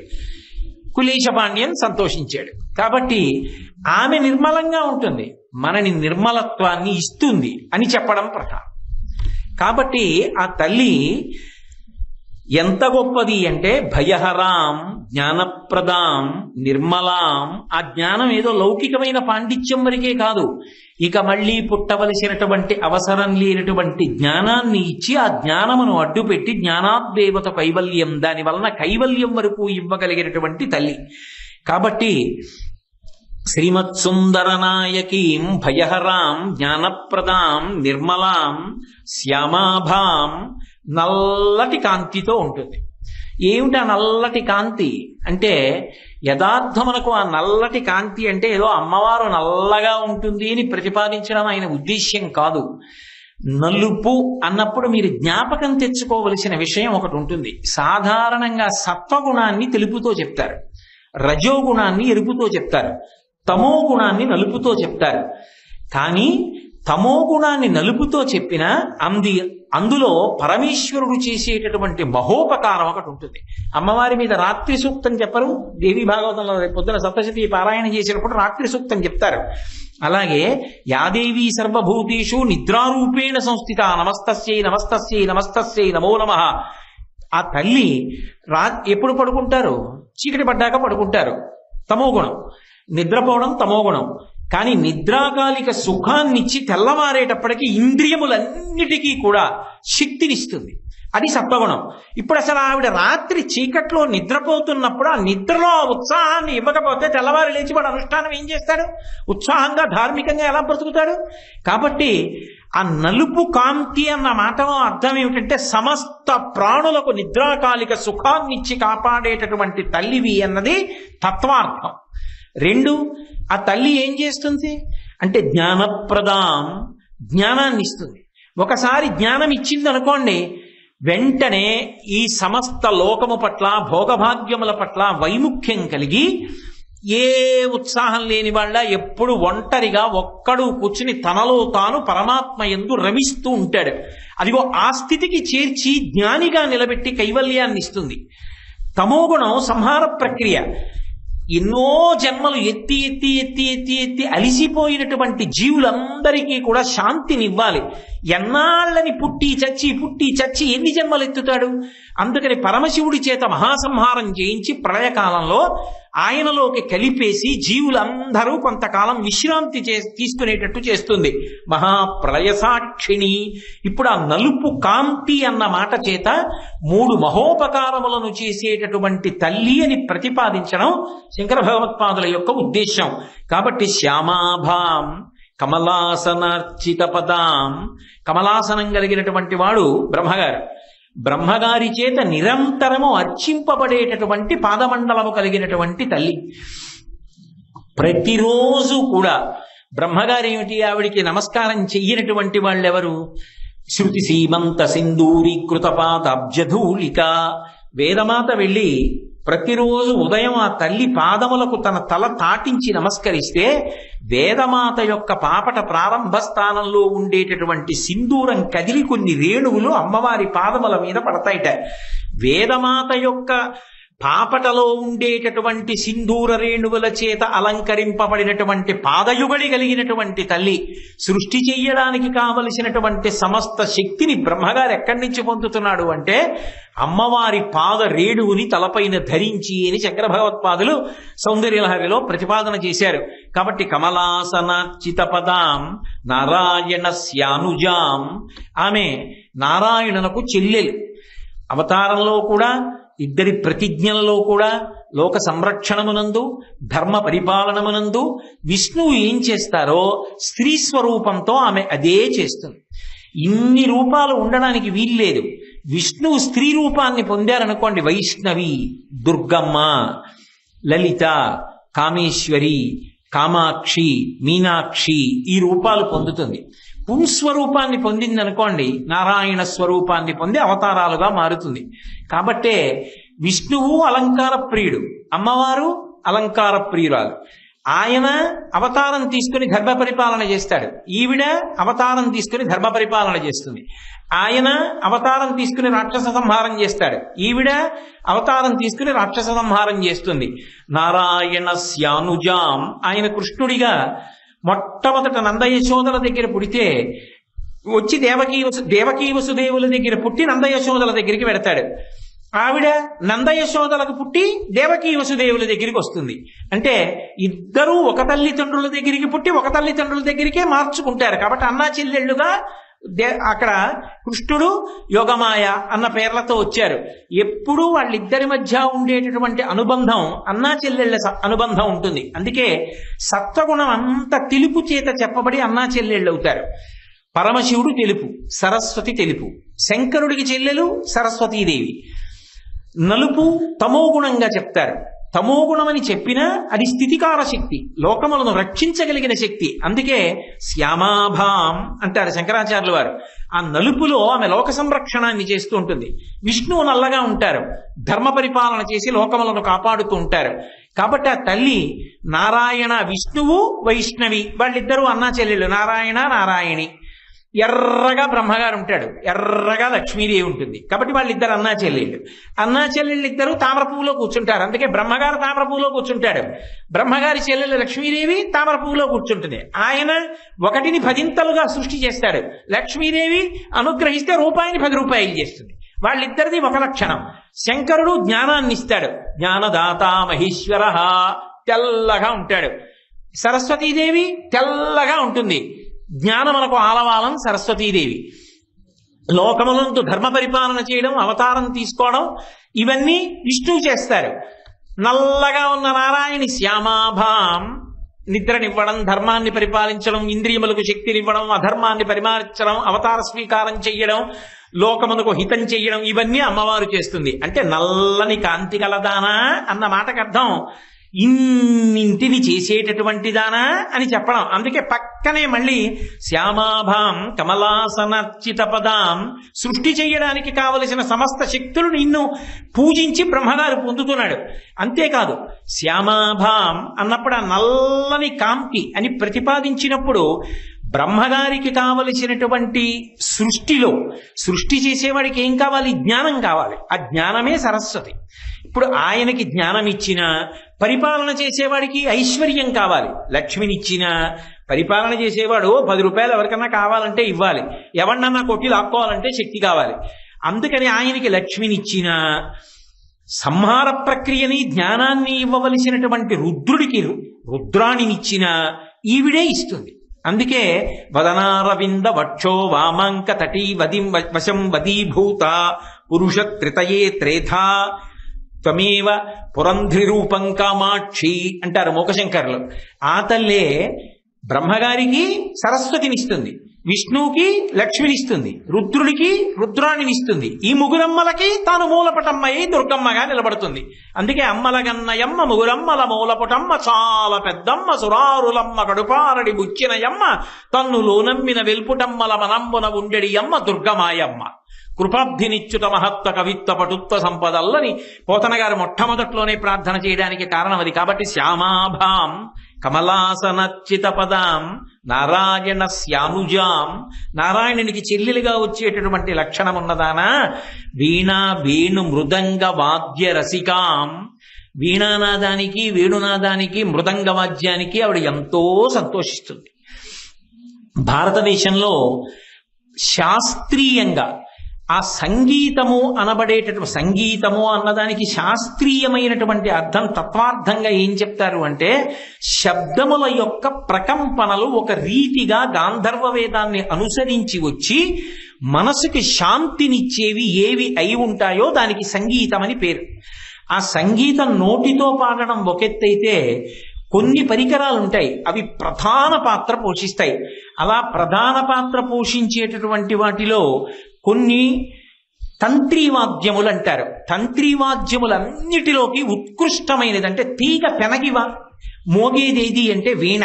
అందుకే మీరు చూడండి, సనాతన ధర్మంలో దేవతలందరి దగ్గర కూడా ఉత్కృష్టమైన రూపాలన్నీ వీణ పట్టుకుంటాయి. మీరు అమ్మవారిని చూడండి, అమ్మవారు మాణిక్య వీణ పట్టుకుంటుంది. దుర్గాస్వరూపంగా ఉంటే లలితాస్వరూపంగా రాజశ్యామల అంటారు. శ్యామాభాం అన్నారు కదా, అందుకని కిందకు వచ్చేటప్పటికి వెంటనే వీణా వేణు మృదంగ వాద్య రసికాం అంటారు. శ్యామల నల్లగా ఉంటుంది. ఆ శ్యామాభాం రాజశ్యామల మంత్రిణీ స్వరూపం, బుద్ధినిస్తుంది. ఆవిడ చేతిలో వీణ పట్టు కూర్చుంటారు. మీరు ఇప్పటికీ కంచి కామాక్షి అమ్మవారి దేవాలయానికి వెడితే రాజశ్యామల అక్కడే ఉండేది ఒకప్పుడు బంగారు కామాక్షి. చంద్రశేఖరేంద్ర సరస్వతి మహాస్వామి వారు తర్వాత సువర్ణ శ్రీచక్రం వేయించారు అమ్మవారు తంజావూరు వెళ్ళిపోతే. కాబట్టి అదిగో ఆ తల్లి ఆ వీణ, వీణ అంటే తంత్రీవాద్యం, అది పట్టు కూర్చుని ఉంటుంది, మాణిక్య వీణ మోగిస్తుంది.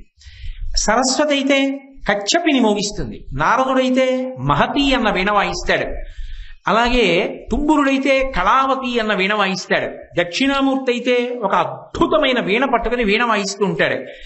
దేవతలందరూ కూడా తంత్రీవాద్యములలో ఏది చాలా చాలా గొప్ప వాద్యమో ఎందుకో తెలుసా?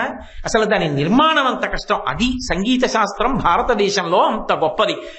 కనపడిన ప్రతి దిక్కుమాలిన వాద్యాన్ని అర్థం లేకుండా మోయించుని మురిచిపోయే సంప్రదాయాలు కావు మనవి. మన సంప్రదాయంలో ఒక సంగీత పరికరాన్ని మోగించారంటే వాయించిన వాడికి విన్నవాడికి మనోలయం అవ్వాలి, అటువంటి వాద్యాలు మోగిస్తారు. అంతేగాని అర్థం లేని వాద్యాలన్నీ మోగించుకుంటూ కూర్చోరు. ఆ వీణ మీటారంటే మెట్టుకి ఎంత దూరం ఉండాలి, ఆ వీణ మీద తీగలు ఎలా ఉండాలి, ఎలా పెనగాలి, పెనిగినప్పుడు వేళ్లు ఎలా కదలాలి, కదిలినప్పుడు ఎలా మోగాలి, అందులోంచి రవం వస్తోందనుకోండి, అది అమ్మవారికి ఆనందం, మనకి ఆనందం. అందుకే ఆ వీణ మోగుతుంటే ఆవిడికి అంత ఇష్టంట. ఆవిడ ఇప్పుడు ఆ వీణానాదం వింటూ ఉంటుంది. అమ్మవారు ఉన్నది అంటే పక్కన వీణానాదం వినపడుతుంది. అందుకే ఎప్పుడూ కూడా ఆవిడ సరస్వతీదేవి వీణ వాయిస్తుంటే వీణానాద నిమీలితార్థనయనే విప్రస్థచూళింబరే అని అరమోర్పు కన్నులతో సంతోషంతో ఇలా సగం మూసి సగం తెరిచిన కన్నులు పెట్టి చిన్న చిరునవ్వు నవ్వుతూ తాంబూల చర్వణం చేస్తూ తల ఇలా ఊపుతూ సంతోషంతో ఇలా ఇలా అంటూ వీణ వింటుంటుంది. ఎందుకని? తంత్రీవాద్యముల యందు అది మహారాజ స్థితిని పొందింది. అందుకని వీణ. అలాగే రంధ్రీవాద్యములు అంటే కన్నం ఉండి కన్నానికి ఎంత దూరం ఉండాలి, వేళ్ళు ఎలా పెట్టాలి, ఊదుతున్నప్పుడు వేళ్లు తీస్తుంటే అది ఎలా మోగాలి, మోగి అది మనసుల్ని ఎలా లయం చేయగలిగినటువంటి శక్తి అందులోంచి ఉత్పన్నం కావాలి, పరమమంగళప్రదమైన వెదురులో అది ఎలా నిర్మాణం కావాలి, ఇది ఋషులు నిర్మాణం చేసింది. ఏదో దాన్ని తీసుకొచ్చి విద్యుత్తుకో దేనికో పెట్టి మోగించేవి కావవి. అవి పరమాద్భుతమైనటువంటి సంగీత వాద్య పరికరాలు. అందుకని రంధ్రీవాద్యముల యందు అద్భుతం వేణువు. అందుకే స్త్రీ స్వరూపంగా ఉంటే రాజశ్యామల, అదే పురుష స్వరూపంగా ఉంటే శ్యామకృష్ణ సహోదరి అంటారు. నల్లగా కృష్ణుడిగా ఉంటాడు. కృష్ణుడిగా ఉంటే అమ్మవారు వేణువు పట్టుకుంటుంది. ఇందాకనే అన్నగా పురుష స్వరూపంగా ఉంటే విష్ణువు అని వేణువు పట్టుకుంటాడు. అందుకని రంధ్రీవాద్యముల యందు పతాక స్థాయి వేణువు. ఇక మూడవది మృదంగ, అది చర్మవాద్యం. ప్రత్యేకంగా జంతువు యొక్క చర్మాన్ని తీసి మృదంగం చేస్తారు. ఆ మృదంగం వాయించేటప్పుడు దాన్ని అసలు పట్టుకోవడం, కదిలిపోకుండా నిలబెట్టడం, అది కుడి చేతి వైపు ఒక రకమైన చర్మం వాడాలి, ఎడం వైపు ఒక రకమైన చర్మం వాడాలి. కుడి చేతి వైపు మోగిస్తే ఒక ధ్వని రావాలి, ఎడం చేతి వైపు మోగిస్తే ఒక ధ్వని రావాలి. ఈ చేతి చివరి భాగం తగులుతున్నప్పుడు ఒక ధ్వని రావాలి. అది ఎప్పుడు ఎలా మోగించాలి, వేళ్లు ఎలా కదలాలి. సాధారణంగా మృదంగం కదలకుండా మోకాలు కింద పెట్టి వాయిస్తారు. చిన్న పిల్ల, గట్టిగా 25 ఏళ్ళు కూడా ఉండవు. మొన్న నేను చెన్నైలో ప్రవచనాలకు వెడితే అక్కడ ఒక మహావిద్వాంసుడు వీణావాద్యం చేస్తుంటే పండితులు వేదం పాడుతుంటే ఆయన వేదానికి అనుగుణంగా వీణ వాయించాడు. ఆయన వీణ వాయిస్తుంటే ఆ పిల్ల 25 ఏళ్ళు లేవు, ఆ పిల్ల మృదంగం వాయించి కాలు పెట్టకుండా కింద పెట్టి ఆ పిల్ల నవ్వుతూ మృదంగం వాయిస్తుంటే నేను గోపాలకృష్ణ గారు మురిసిపోయాం. కాబట్టి అది చర్మవాద్యం. ఆ చర్మంతో ఆ తగిలితే, చేతులు తగిలితే అందులోంచి శబ్దం వస్తుంది. అటువంటి మృదంగం ఒక్కొక్క దానికి అద్భుతమైనటువంటి వాద్య పరికరాలు. ఇందులో ఒక విశేషం ఉంది. ఇవి పలుకుతున్నాయి అనుకోండి, దీనికి నాట్యం కలుస్తుంది. శంకరుడు నటరాజుగా ఉన్నాడు అనుకోండి, నటరాజుగా ఉంటే నందీశ్వరుణ్ణి మృదంగం వాయించద్దంటారు. ఎందుకో తెలుసా? నందీశ్వరుడికి ఓ లక్షణం ఉంది. తన ప్రభువు ఏదైనా చేస్తున్నాడు అనుకోండి, అద్భుతమైన స్థాయికి వెళ్ళిపోతే తను చేస్తున్న పని మరిచిపోయి ఆనంద భాష్పాలు రాలుస్తూ అలా ఉంటాడు. అందుకని నందీశ్వరుడు రోజు మృదంగం పట్టుకుని ఎడతాడు నటరాజ సభకి. కానీ విష్ణు అంటారట, నువ్వొద్దు, నువ్వు మీ స్వామి తాండవం మొదలు పెట్టగానే ఒక స్థాయికి వెళ్ళేటప్పటికీ ఆనంద భాష్పాలతో చేతులు అలా వదిలేసి చూస్తావు, అందుకని నాకు ఇచ్చి అని మృదంగ వాద్యవహత అని శంకరాచార్యులు వారి శివానంద లహరిలో ప్రతిపాదించారు. విష్ణువు మృదంగాన్ని వాయిస్తారు.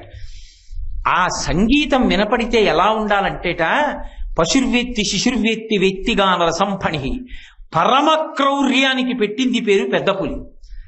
పగకి చంచలంగా కదిలిపోవడానికి, గుర్తు పెట్టుకుని వెంట వెళ్లి కాటు వేయడానికి, అశాంతికి పాము పెట్టింది పేరు.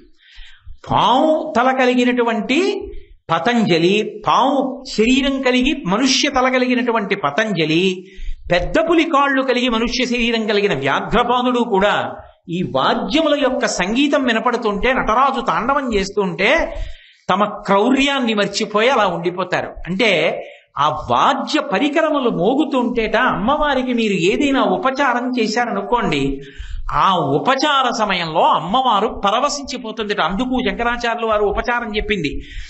సువాసిని చేతిలో ప్రమిద పట్టుకుని దీపం వెలిగించి అందులో చిల్లు లేని ముత్యం పెట్టి అమ్మవారి ముందు వీణ, వేణువు, మృదంగం మోగుతుండగా ప్రదక్షిణం చేసి ఈ దీపాన్ని ఇస్తాను అమ్మవారికి హారతి ఇవ్వడానికి అని చెప్పి అడుగు తీసి అడుగు వేస్తుంటే అలా ఏ సువాసిని నడిచిందో ఆ సువాసినికి ఒక్కొక్క అడుగుకి ఒక్కొక్క అశ్వమేధయాగ ఫలితం ఇస్తుంది అమ్మవారు. అది ఆ వాద్యములకు ఉన్నటువంటి గొప్పతనం. అందుకే మధురైలో జరిగేటటువంటి ఉత్సవాల్లో ఒక విశేషం ఉంది. ప్రత్యేకంగా ఆ అమ్మవారికి సంబంధించినటువంటి వాద్య విశేషాల్ని అంత అద్భుతంగా వినిపిస్తారు. అసలు నాదస్వరం నడుస్తుంది అమ్మవారి కళ్యాణం జరిగే రోజుల్లో, పరవశించిపోతారు. అలా వాయిస్తాయి నాద బృందాలు వచ్చి చొక్కాలు బనీన్లు విప్పేసి వాళ్ళ పతకాలు సింహతలాటాలు వేసుకుని వాళ్ళ మృదంగం వాళ్ళ నాదస్వరం వాయిస్తుంటే ఆ మృదంగం వాయిస్తుంటే చూసి తీరాలి. మధురైలో జరిగేటటువంటి సంగీత సేవ అమ్మవారు అలా అందుకుంటుంది. ఎందుకంటే ఆవిడ సంగీత స్వరూపిణి. కాళిదాస మహాకవి మీనాక్షి పరదేవతనే స్తోత్రం చేశాడు. అందుకే ఆవిడ కనపడగానే ఆవిడ గురించి చెప్తూ ఒక మాట అంటాడు, అమ్మా నువ్వు మాతా మరకతశ్యామ మాతంగి మదచాలిని కుర్యాత్కటాక్షం కళ్యాణి కదంబవనవాసిని అంటాడు. మాతా మరకతశ్యామ, మరకత వర్ణంలో ఉండి ఆమె సంగీతమునందు ప్రవీణురాలై ఉంటుంది. ప్రవీణురాలేమిటి, ఆవిడే సంగీతం. ఆవిడికి సంగీతమునందు అంత అనురక్తి. కాబట్టి వీణా వేణు మృదంగ వాద్య రసికాం, అంత గొప్ప తల్లి నానా విధాడంబికాం.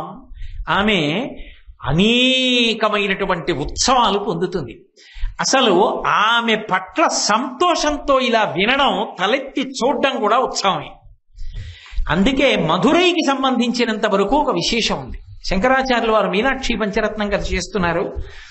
యావత్ ప్రపంచంలో ఎక్కడా లేని రీతిలో మధురైలో అన్ని ఉత్సవాలు జరుగుతాయి.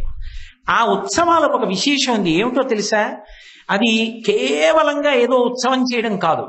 ఆ ఉత్సవాలన్నీ అక్కడ అమ్మవారు అయ్యవారు చేసిన లీలలు ఏ ఉన్నాయో అవే ఉత్సవాలుగా చేస్తారు.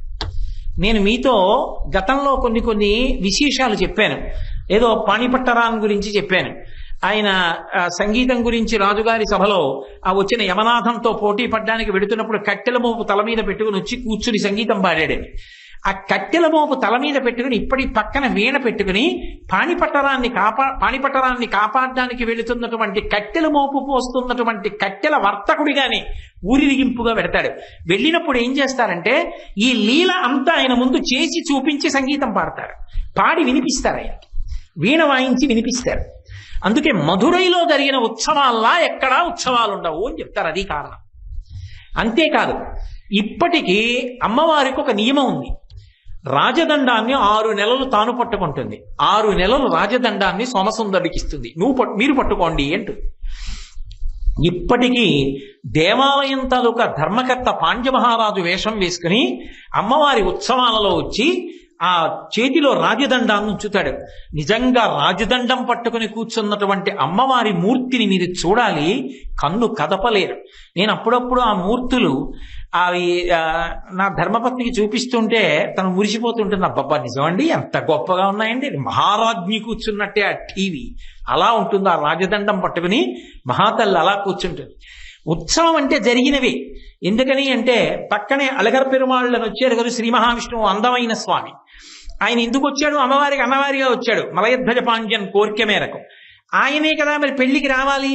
అమ్మవారి పెళ్లి ముహూర్తం కళ్యాణం నిర్ణయం చెయ్యగానే అలగర్ పెరుమాళ్ళకి కబురెడుతుంది, మీనాక్షి పరదేవత కళ్యాణం మీరు రావాలని. ఆయన బోరడని కానుకలు చెల్లెలికి పట్టుకుని బయలుదేరతాడు. బయలుదేరితే ఇంద్రుడు ఒక తమాషా చేస్తాడు. చూస్తా పెళ్లికి ఎలా పెడతాడు. చెల్లెలి పెళ్లి కోసం పరిగెడుతున్నాడు కదా, ఏం చేస్తాడో చూస్తానని చెప్పి వైఘై పొంగేటట్టు చేస్తాడు. వైఘై పొంగేటట్టు చేస్తే ఒక పెద్ద గుర్రం ఎక్కి ఆ గుర్రాన్ని దాటుతాడు. గుర్రం మీద దాటుతున్నప్పుడు అక్కడ కళ్యాణం అయిపోయిందంటారు. చాలా కోపం వచ్చి నేను లేకుండా అయిపోయిందని వెనక్కి తిరగబోతాడు. తిరుప్పకొండరం నుంచి విష్ణు స్వరూపం వచ్చి పూర్తి చేసిందంటారు. అయ్యో మీరు వెళ్ళిపోతే మీ చెల్లెలు చిన్నబుచ్చుకుంటుందంటే మళ్ళీ వస్తున్నానని వచ్చి 2 రోజులు మిగిలిన కార్యాలన్నీ పూర్తి చేస్తాడు. హిందూ వివాహం ఎలా జరుగుతుందో అలా 3 రోజులు పెళ్లి తంతంతా యథాప్రకారంగా జరుగుతుంది. అంత గొప్ప కళ్యాణం జరిగేటటువంటి క్షేత్రం యావత్ భారతదేశంలో మధురై ఒక్కటే. బహుశా నాకు తెలిసి మళ్ళీ అలా జరిగేది అన్నవరం. అన్నవరంలో అంత బాగా చేస్తారు కళ్యాణం. కాబట్టి అంత గొప్ప కళ్యాణం జరుగుతుంది. అలా వైఘైలో శ్రీ మహావిష్ణువు బయలుదేరి వస్తారు. అసలు నిజంగా నది ముందు సముద్రము అంటూ ఉంటారు. జనం దేశ విదేశాల నుంచి వస్తారు. ఆ కళ్యాణంలో శ్రీ మహావిష్ణువు వైఘై దాటుతున్నప్పుడు ఆ గుర్రం మీద రావడం, అక్కడ వరకు రావడం, వైఘై పొందడం, తిరుప్పకుండ్రం నుంచి రావడం, ఇవన్నీ చూడ్డానికి. ఆశ్చర్యం ఏమిటో తెలుసా? కొత్త దంపతులకి ఓ ముచ్చట ఉంటుంది. ఏంటంటే మొదట్లో పెళ్ళవగానే ఇద్దరు కలిసి బయలుదేరడానికి అమ్మవారు కొంచెం సిగ్గుపడి, నేను పరిపాలిస్తున్న ఊరు ప్రజలందరూ కొత్త పెళ్లి కొడుకుతో ఎలా పెడుతోందో అని చూస్తారు. మీరు రథంలో బయలుదేరండి, నేను రథంలో బయలుదేరతానంటుంది. ఇద్దరు 2 రథాల్లో వస్తారు. ఓ 4 రోజులు అయిన తర్వాత ఇంకా మొహమాటాలు పోతాయి కదూ. పోయిన తర్వాత మామూలుగా కాదు, పాపం మా పిల్లలందరూ చూస్తారు, ఎద్దుల బండిలో పెడదామంటారు. అంటే ఓ ఎద్దుల బండిలో పెడతారు మధురైలో. ఇద్దరు ఎద్దుల బండి ఎక్కి ఎద్దుల బండిలో పెడుతున్నప్పుడు అదో పెద్ద ఉత్సవం. ఇవి చూడడానికి ఆ నెలలు, ఆ తేదీలు చూసుకుని భారతదేశం నుంచి కాదు, ప్రపంచవ్యాప్తంగా ఎన్ని దేశాల నుంచో అసలు మధురై జనంతో క్రిక్కిరిసిపోతుంది. ఆ వాహనాలు వెడుతున్నప్పుడు ఇవన్నీ చేసి చూపిస్తారు, వెళ్ళిపోవడం కాదు అలాగా. ఇవన్నీ యథార్థంగా అలా జరుగుతున్నట్టే చేసి చూపిస్తారు. నేను ఇత పూర్వం మీతో ప్రస్తావన చేసినటువంటి లీలలు ఏమున్నాయో ఆ లీలలన్నీ కూడా చేస్తారు అక్కడ మధురైలో, చేసి చూపిస్తారు స్వామివారివి. అంత గొప్పగా వెడుతుంది అవి. అందున ఈ అక్టోబర్ నెలకి ఒక ప్రఖ్యాతి ఉంది. ఈ అక్టోబర్ నెల వస్తే అమ్మవారు 6 రోజులు ప్రతిరోజు బయటికి వస్తుంది. బయటికి వచ్చి ప్రదక్షిణంగా తిరుగుతుంది దేవాలయాన్ని. మీనాక్షి అమ్మవారికి చాలా ఇష్టమైంది ఏమిటో తెలుసా? సువాసినులు కోలాటం ఆడితే ఆవిడికి చాలా ఇష్టం. అందుకే అమ్మవారు వెడుతోంది అంటే 6 రోజులు ప్రత్యేకం కోలాటం ఆడతారు. పెళ్లిళ్ళైన వాళ్ళందరూ కూడా కోలాటం నేర్చుకుని బృందాలుగా మీనాక్షి వస్తోంది అంటే కోలాటం ఆడతారు. మేము సువాసినిగా ఉన్నాం, సువాసిని అర్చన ప్రీత మీనాక్షి వస్తోంది, కోలాటం ఆడద్దు. ఎన్ని కోలాటం బృందాలు ఆ జడలు విప్పి జడలు వేసి రకరకాల విన్యాసాలు ప్రదర్శించి లీలలు చేస్తూ కొన్ని గంటలు పెడుతుంది. అంత పెద్ద కోలాటాలు పెడతాయి. అవన్నీ చూడ్డానికి, దర్శించడానికి మధురై వెళ్ళి ఉండిపోతుంటారు, ఉండి చూసి వస్తుంటారు ఆ లీలలన్నీ. మనకి కూడా అలాగే కోలాటం బృందం పెడుతుంది. నన్ను ధర్మరాజు గారు అడిగితే అదే చెప్పి, అయ్యో మీనాక్షి పరదేవతకి సంబంధించి కదండి కోలాటం చాలా ప్రధానమని. కాబట్టి కోలాటం బృందాలు ఎడతాయి. రేపొద్దున మనం దేవీ నవరాత్రులు చేసినా కూడా అమ్మవారి ఊరిరిగింపున. కాబట్టి ఒక్కొక్కసారి ఆవిడ కోలాటం బృందంతో పెడుతుంది, ఓసారి ఎద్దుల బండి ఎక్కి పెడుతుంది. ఆశ్చర్యం ఏమిటంటే తిరుమల నాయకుడు ఆవిడికి ఒక గొప్ప పతకం చేయించాడు. ఆ పతకంలో 10 నీలమణులు ఉంటాయి. ఆ 10 నీలమణుల యొక్క అమరిక అంత అందంగా ఉంటుంది. దానికి ముత్యాలు, పగడాలు అవి ఉంటాయి. అసలు మీరు దాని మూర్తి వంక ఇలా చూస్తే కన్ను తిప్పలేరు, అంత అందంగా ఉంటుంది. ఒకసారి ఇంగ్లాండ్ని పరిపాలించేటటువంటి ఎడ్వర్డ్ 7 అనబడేటటువంటి రాజు ఆ పతకం చూశాడు. చూసి ఒక్కసారి మా అమ్మకి ఎంత ఐశ్వర్యవంతులు ఇంగ్లాండ్ రాజులు, ఇలాంటి పతకం మా అమ్మ దగ్గర లేదు, ఒక్కసారి మా అమ్మకి తీసుకెళ్లి చూపించి మళ్ళీ పంపిస్తానని ఆ రోజుల్లో బ్రిటిష్ పరిపాలన కాదనలేక పతకాన్ని ఇచ్చారు. తిరుమల నాయకుడు చేయించిన పతకాన్ని జాగ్రత్తగా పట్టుకుని లండన్ వెళ్లి క్వీన్ విక్టోరియాకి చూపించాడు. విక్టోరియా ఆ పతకం చూసి అబ్బా ఎంత బాగుందిరా ఈ పతకం అన్నారు. అటువంటి పతకం మళ్ళీ తయారు చేయడం కుదరలా. అటువంటి పతకం మళ్ళీ వచ్చి మధురై మీనాక్షి అమ్మవారి దేవాలయంలో ఉంది. ఒకరోజు ఉత్సవంలో తిరుమల నాయకర్ దీన్ని వేసుకుంటుంది ఆవిడ. ఆయన ఇచ్చిన పతకం వేసుకుని వెడుతుంది. ఆ పతకం చూడ్డానికి వస్తారు. దానికి ఇప్పటికీ లోకంలో ఓ పేరుంది, లండన్ రిటర్న్ పతకం అంటారు దాన్ని. అంటే లండన్ వెళ్ళి తిరిగి వచ్చిందని. అందుకని లండన్ రిటర్న్ పతకం అదేనా అండి, పెండెంట్ అదేనా అండి అంటారు. అది వేసుకుని వెడుతుంది ఒక రోజున. నేను మీకు ఎన్నని చెప్పను, ఓసారి అనుభవించాలి. అసలు ఆ మధురైలో అమ్మవారికి జరిగేటటువంటి ఉత్సవాలు అంత ఆశ్చర్యకరంగా ఉంటాయి, అంత అద్భుతంగా ఉంటాయి. ఇవన్నీ ఒక ఎత్తు. ఒక ఉత్సవం ఉంటుంది. ఆ ఉత్సవంలో ఏం చేస్తారంటే మీనాక్షి సుందరేశ్వరులు ఇద్దరూ కలిసి ఓసారి సుబ్రహ్మణ్యుడిని చూసొద్దాం, పిల్లాడు కదా, ఎన్నాళ్ళైందో పెళ్లి చేసి పంపించాం, కొడుకు దేవసేన కోడలు ఆ తిరుప్పకుండ్రంలో ఉన్నారని ఇద్దరు మధురై నుంచి తిరుప్పకుండ్రం బయలుదేరుతారు. వాహనాల మీద వాళ్ళిద్దరూ బయలుదేరితే కవులు, పండితులు, విద్వాంసులు, నాట్యకారులు, కోలాట బృందాలు వీళ్ళందరూ బయలుదేరుతారు. అమ్మా నాన్నగారు వస్తున్నారట, రేపు అమ్మ వస్తోంది, రేపు నాన్నగారు వస్తున్నారని చెప్పి 10 రోజుల ముందు నుంచే సుబ్రహ్మణ్యుడు, దేవసేన, అక్కడ మరి కళ్యాణానికి వచ్చే విష్ణు ఉన్నారుగా, దుర్గమ్మ ఉంటుంది అక్కడ. పైగా దుర్గమ్మ, ఆ పక్కనే పరమశివుడు, వినాయకుడు, వీళ్ళందరూ ఎదుర్కోలు వస్తారు. అమ్మ రా ఇంటికని చెప్పి ఆ సుబ్రహ్మణ్యుడు వాళ్ళందరూ పల్లకీల్లో ఎదురొస్తారు. వీళ్ళందరూ ఆ ఊరెడతారు. వాళ్ళకి స్వాగతం చెప్పడం, ఆ గుడిలోకి వెళ్ళడం, వాళ్ళు కూర్చోవడం, వాళ్ళందరూ కలిసి ఉండడం, మళ్ళీ వీడ్కోలు తీసుకుని మధురై వస్తారు. ఇవన్నీ ఇలా వెళుతున్నప్పుడు వస్తున్నప్పుడు సుబ్రహ్మణ్య సంబంధమైనటువంటి విషయాలన్నీ చేసి చూపిస్తారు. ఒక్కొక్క ఉత్సవం ఒక రోజు మొదలు పెడితే రాత్రికో తిరిగి వస్తారు.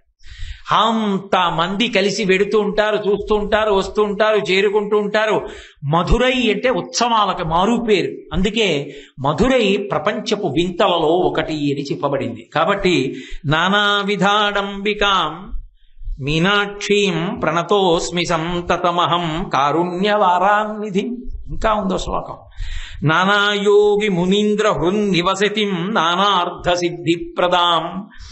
నానాయోగి మునీంద్ర హృన్నివసతిం, ఆ తల్లి యా యోగి బృంద హృదయాంబుజరాజహంసి మందస్మితస్తుతముఖీ మధుకైట భగ్ని విఘ్నాంధకార పటభేద పటీయ సైసామూర్తి కరోతు కుతికం భ్రమరాంబికాయాః కస్తూరీ తిలకంచితేందు విలసత్రోద్భాసి పాలస్థలీం కర్పూరద్రవమిశ్రచూర్ణ కపురామోదోల్లసద్వీటికాం లోలాపంగ తరంగ తైరితి కృపాసారైర్నతానందినీం శ్రీశైలస్థలవాసినీం భగవతీం శ్రీమాతరం భావయే. శంకర భగవత్పాదులే భ్రమరాంబాష్టకంలో. కాబట్టి ఆ తల్లి యోగుల యొక్క మనస్సులలో నివాసం చేస్తూ ఉంటుంది. ఎప్పుడు యోగుల యొక్క మనస్సులలో ఉంటుంది. అందుకే ఎక్కడా లేనటువంటి రీతిలో ఒక్క మధురైకి మాత్రం ఒక పేరుంది. ఇది ఒకసారి ఒక విచిత్రం జరిగింది. కంచికామకోటి పీఠాధిపత్యం వహించినటువంటి మహాపురుషులు చంద్రశేఖరేంద్ర సరస్వతి స్వామి వారు రామేశ్వరంలో ఉన్నారు. రామేశ్వరంలో ఉండి ఆయన శంకరాచార్యుల వారికి పూజ చేస్తున్నారు. ఒక మహావిద్వాంసుడు ఒక ఆయన దగ్గరికి వచ్చి ఏదో మాట్లాడి వెళ్ళిపోతూ అక్కడ ఉన్న ఇంకొక సంస్కృత పండితుడితో అన్నాడు, ద్వాదశాంత స్థానానికి వెళుతున్నాను అని వెళ్ళిపోయాడు. చటుక్కన తల తిప్పారు మహాస్వామి. ఇతన్ని పిలిచారు. ఎక్కడికి వెళుతున్నానన్నాడు అన్నారు. ద్వాదశాంత స్థానములకు వెళుతున్నాను అన్నారు. అంటే ఏమిటి అన్నారు. మహాస్వామికి తెలియని విషయం ఉంటుందా? అంటే ఏమిటి అన్నారు. అంటే ఈయన ఒకసారి తలగొక్కుని అన్నాడు, జ్యోతిర్లింగాలు ఉన్నాయి కదా, రామేశ్వరంలో జ్యోతిర్లింగాల్ని ప్రతిష్ఠించారు కదా, జ్యోతిర్లింగాల్ని చూడడానికి ఎడుతున్నాడు, ద్వాదశ జ్యోతిర్లింగాలు ఉన్నాయి కాబట్టి అన్నారు. అంటే మహాస్వామి అన్నారు, కాదు, అతను మధురై వెడుతున్నాడు, అడిగిరా అన్నారు. ఈయన పరిగెత్తుకుంటూ వెళ్ళాడు. అప్పటికే ఆయన చాలా దూరం వెళ్ళి అయ్యా మీరు ద్వాదశాంత స్థానానికి ఎడుతున్నానన్నారు, మధురయ్యా అన్నారు. అవును అన్నారు. ఎవరు చెప్పారు ఈ పేరు అన్నారు. పిరియవా, ఇంకెవరు, మహానుభావుడు కంచికామకోటి పరమాచార్య స్వామి. నేల మీద పడి నమస్కారం చేసి ఆయన వెళ్ళిపోయాడు.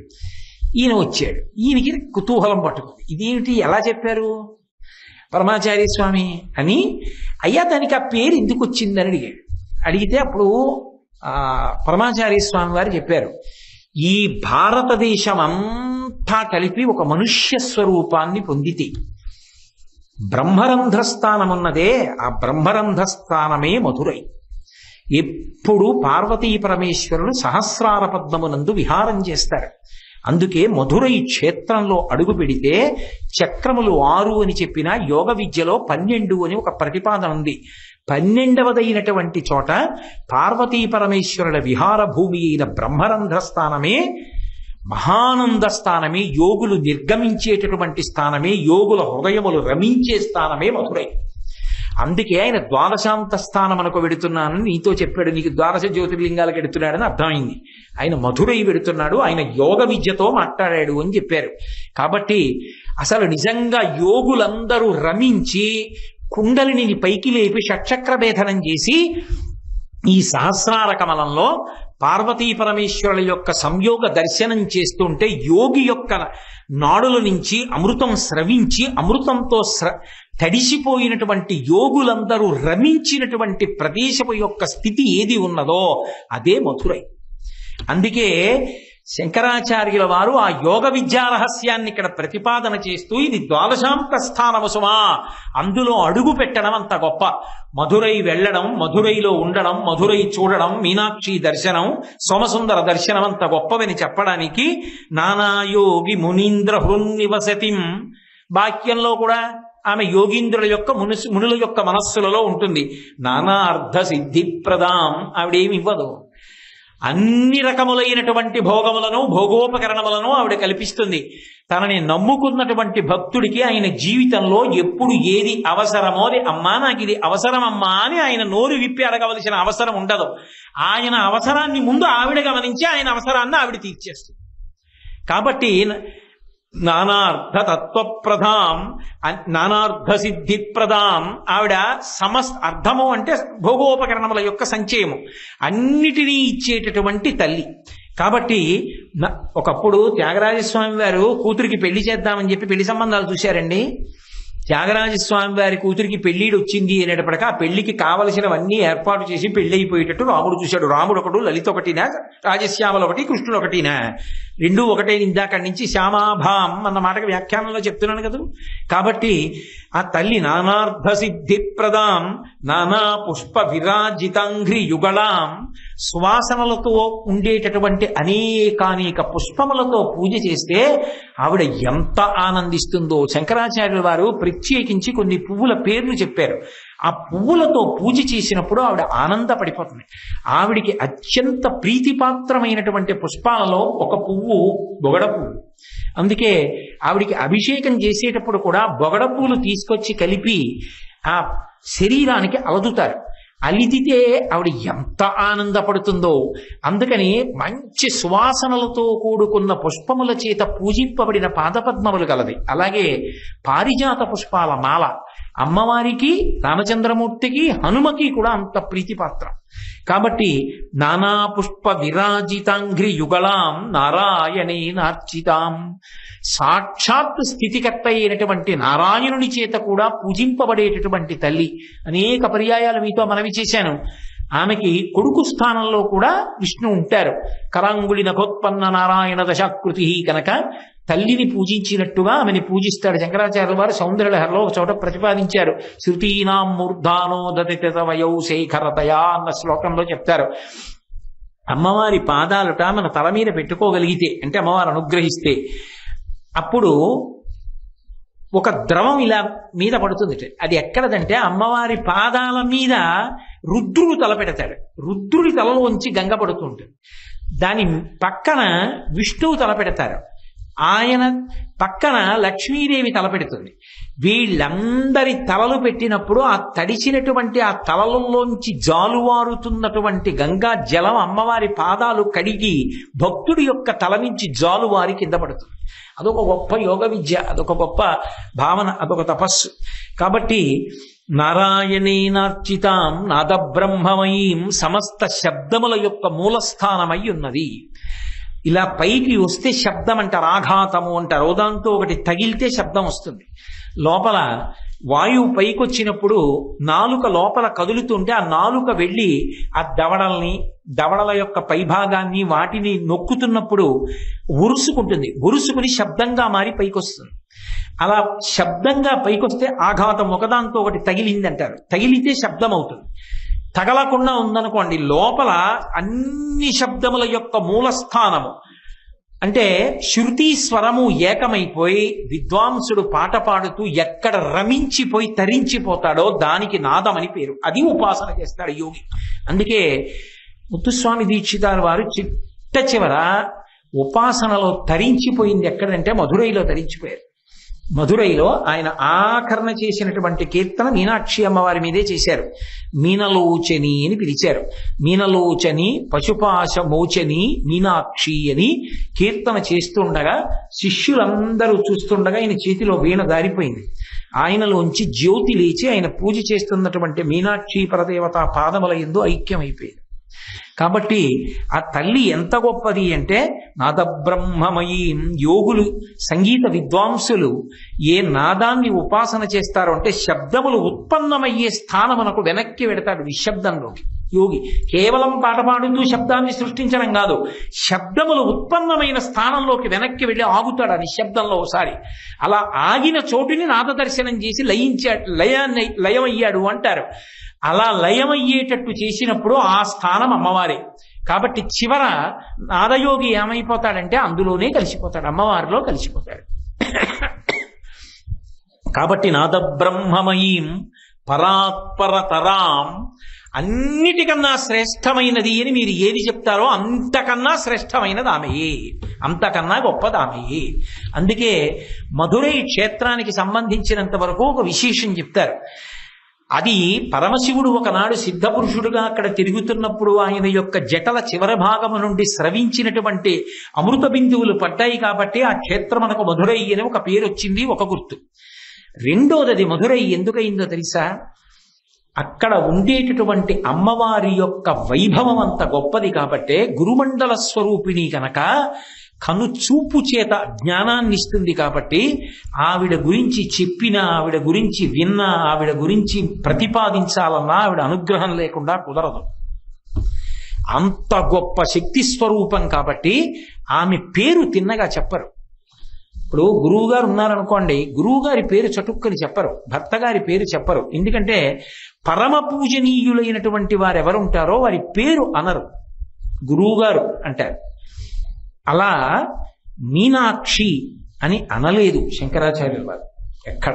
పంచరత్నంలో అన్నారు తప్ప ఆయన సౌందర్యలహరి శాక్తేయంగా ఆయన చేసిన అద్భుతమైనటువంటి గ్రంథం. అందులో ఎక్కడా మీనాక్షి అన్న మాట ఆయన వాడలేదు. వాడకపోవడానికి కారణం ఏంటంటే ఆ పేరు అనడమా, అంత గొప్ప తల్లి పేరుతో పిలవడమా అని అనలేదు. అనకుండా తవాపన్యే అని శ్లోకంలో చేపలతో పోల్చి సంకేతం చేశారంతే.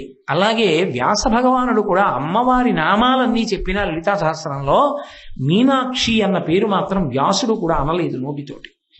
అనకుండా వక్త్రలక్ష్మీ పరివాహ చలన్వీ నాభలోచన అని మీనాక్షి అన్న పేరుని సంకేతించాడు.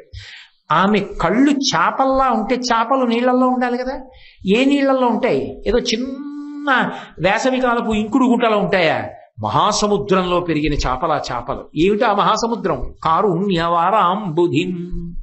ఆమె యొక్క కరుణయే సముద్రం. అందులో ఆమె కన్నులు చేపలలా కదులుతూ అమృతాన్ని వర్షిస్తాయి. అందుకే ఇక్కడ మనం అమ్మవారి గురించి చెప్పినా, చదివినా, విన్నా, నమస్కరించినా ఆ తల్లి తన చూపుల చేత కాపాడుతుంది కాబట్టి మీనాక్షి. కాబట్టి అంత గొప్ప తల్లివి. పరాత్పరతరాం, ఎంత గొప్పదని చెప్పినా అంతకన్నా గొప్పదానివి నువ్వు.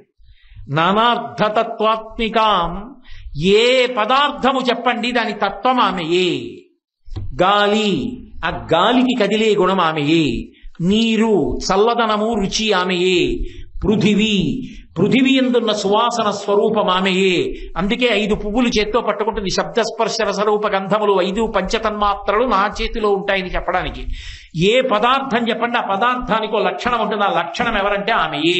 నీరు దాహం తీరుస్తుంది, అన్నము ఆకలి తీరుస్తుంది, అగ్ని మండుతుంది, జలము ప్రవహిస్తుంది, వాయువు అంతటా ఉంటుంది, ఆకాశము సర్వవ్యాపకమై ఉంటుంది. ఒక వస్తువు దాని లక్షణము ఆమెయే. కాబట్టి నానార్థ తత్వాత్మికాం, ఇన్నిటికీ నువ్వు ఆలంబనమై ఉన్నావు. అటువంటి మీనాక్షిం ప్రణతోస్మి సంతతమహం కారుణ్యవారాన్నిధిం. కరుణకు సముద్రమైనటువంటి ఓ మీనాక్షి తల్లి, నీకు నేను నమస్కరించుతున్నాను. ఇప్పుడు మీకేమర్థమైంది అంటే మీనాక్షి తత్వము అనబడేటటువంటి మహాసముద్రంలో ఆవిడ కారుణ్యం గురించి, ఆ కారుణ్యం అన్న సముద్రంలో దూకి, ఎక్కడైనా సముద్రంలో దూకిన వాడు ప్రాణం పోతుందని ఏడుస్తాడు, కానీ ఆవిడ కారుణ్యంలో మునిగిపోతూ తేలిపోతూ ఆడుకుంటున్న పిల్లవాడైపోయిన వాడికి దాని లోతులు వెతుకుదామని అడిగితే అంత లోతుకి నువ్వు చూడలేవురా. లోతు తెలియదు, కానీ లోతున ఏముంటాయి? అది రత్నములకు ఆలవాలం కాబట్టి సముద్రం. ఇదిగో నేను నీకు రత్నాలు ఇస్తున్నానని ఆమె కారుణ్య సముద్రమునందు ఒలిగిన శంకరాచార్యుల వారికి అమ్మవారు 5 రత్నాలు ఇస్తే తెచ్చి మనకిచ్చేసి ఆయన చేతులు దులిపేసుకున్నారు. అది జగద్గురువుల యొక్క త్యాగం. మీరు కూడా ఆ సముద్రంలో దూకండి, ఈదులాడండి. బయట సముద్రం కాదు, ఉప్పు సముద్రం కాదు, అమ్మవారి యొక్క కారుణ్యమన్న సముద్రాన్ని అనుభవించండి. ఆ సముద్రంలో దూకితే పంచదార బొమ్మ సముద్రంలో కరిగిపోయినట్టు మీరు అందులో లయమైపోతారు. అది ఆవిడ శక్తి. మధుర మధురమైన చూపులతో అందరి మనసులను సంస్కరించి తీయగా మారి అందరూ సంతోషంగా ఉండేటట్టు చెయ్యగలదు. అందరి మనసులలో ఉన్న దుర్గుణములను పోగొట్టి ఎక్కడెక్కడ ఎవరున్నా అక్కడక్కడ మధురగా మార్చగలిగినటువంటి తల్లి కనుక మధుర మీనాక్షి. కాబట్టి అటువంటి తల్లికి మీనాక్షీం ప్రణతోస్మి సంతతమహం కారుణ్యవారాన్నిధిం అని శంకర భగవత్పాదుల ప్రతిపాదన. మంగళాశాసన పరై పదాచార్య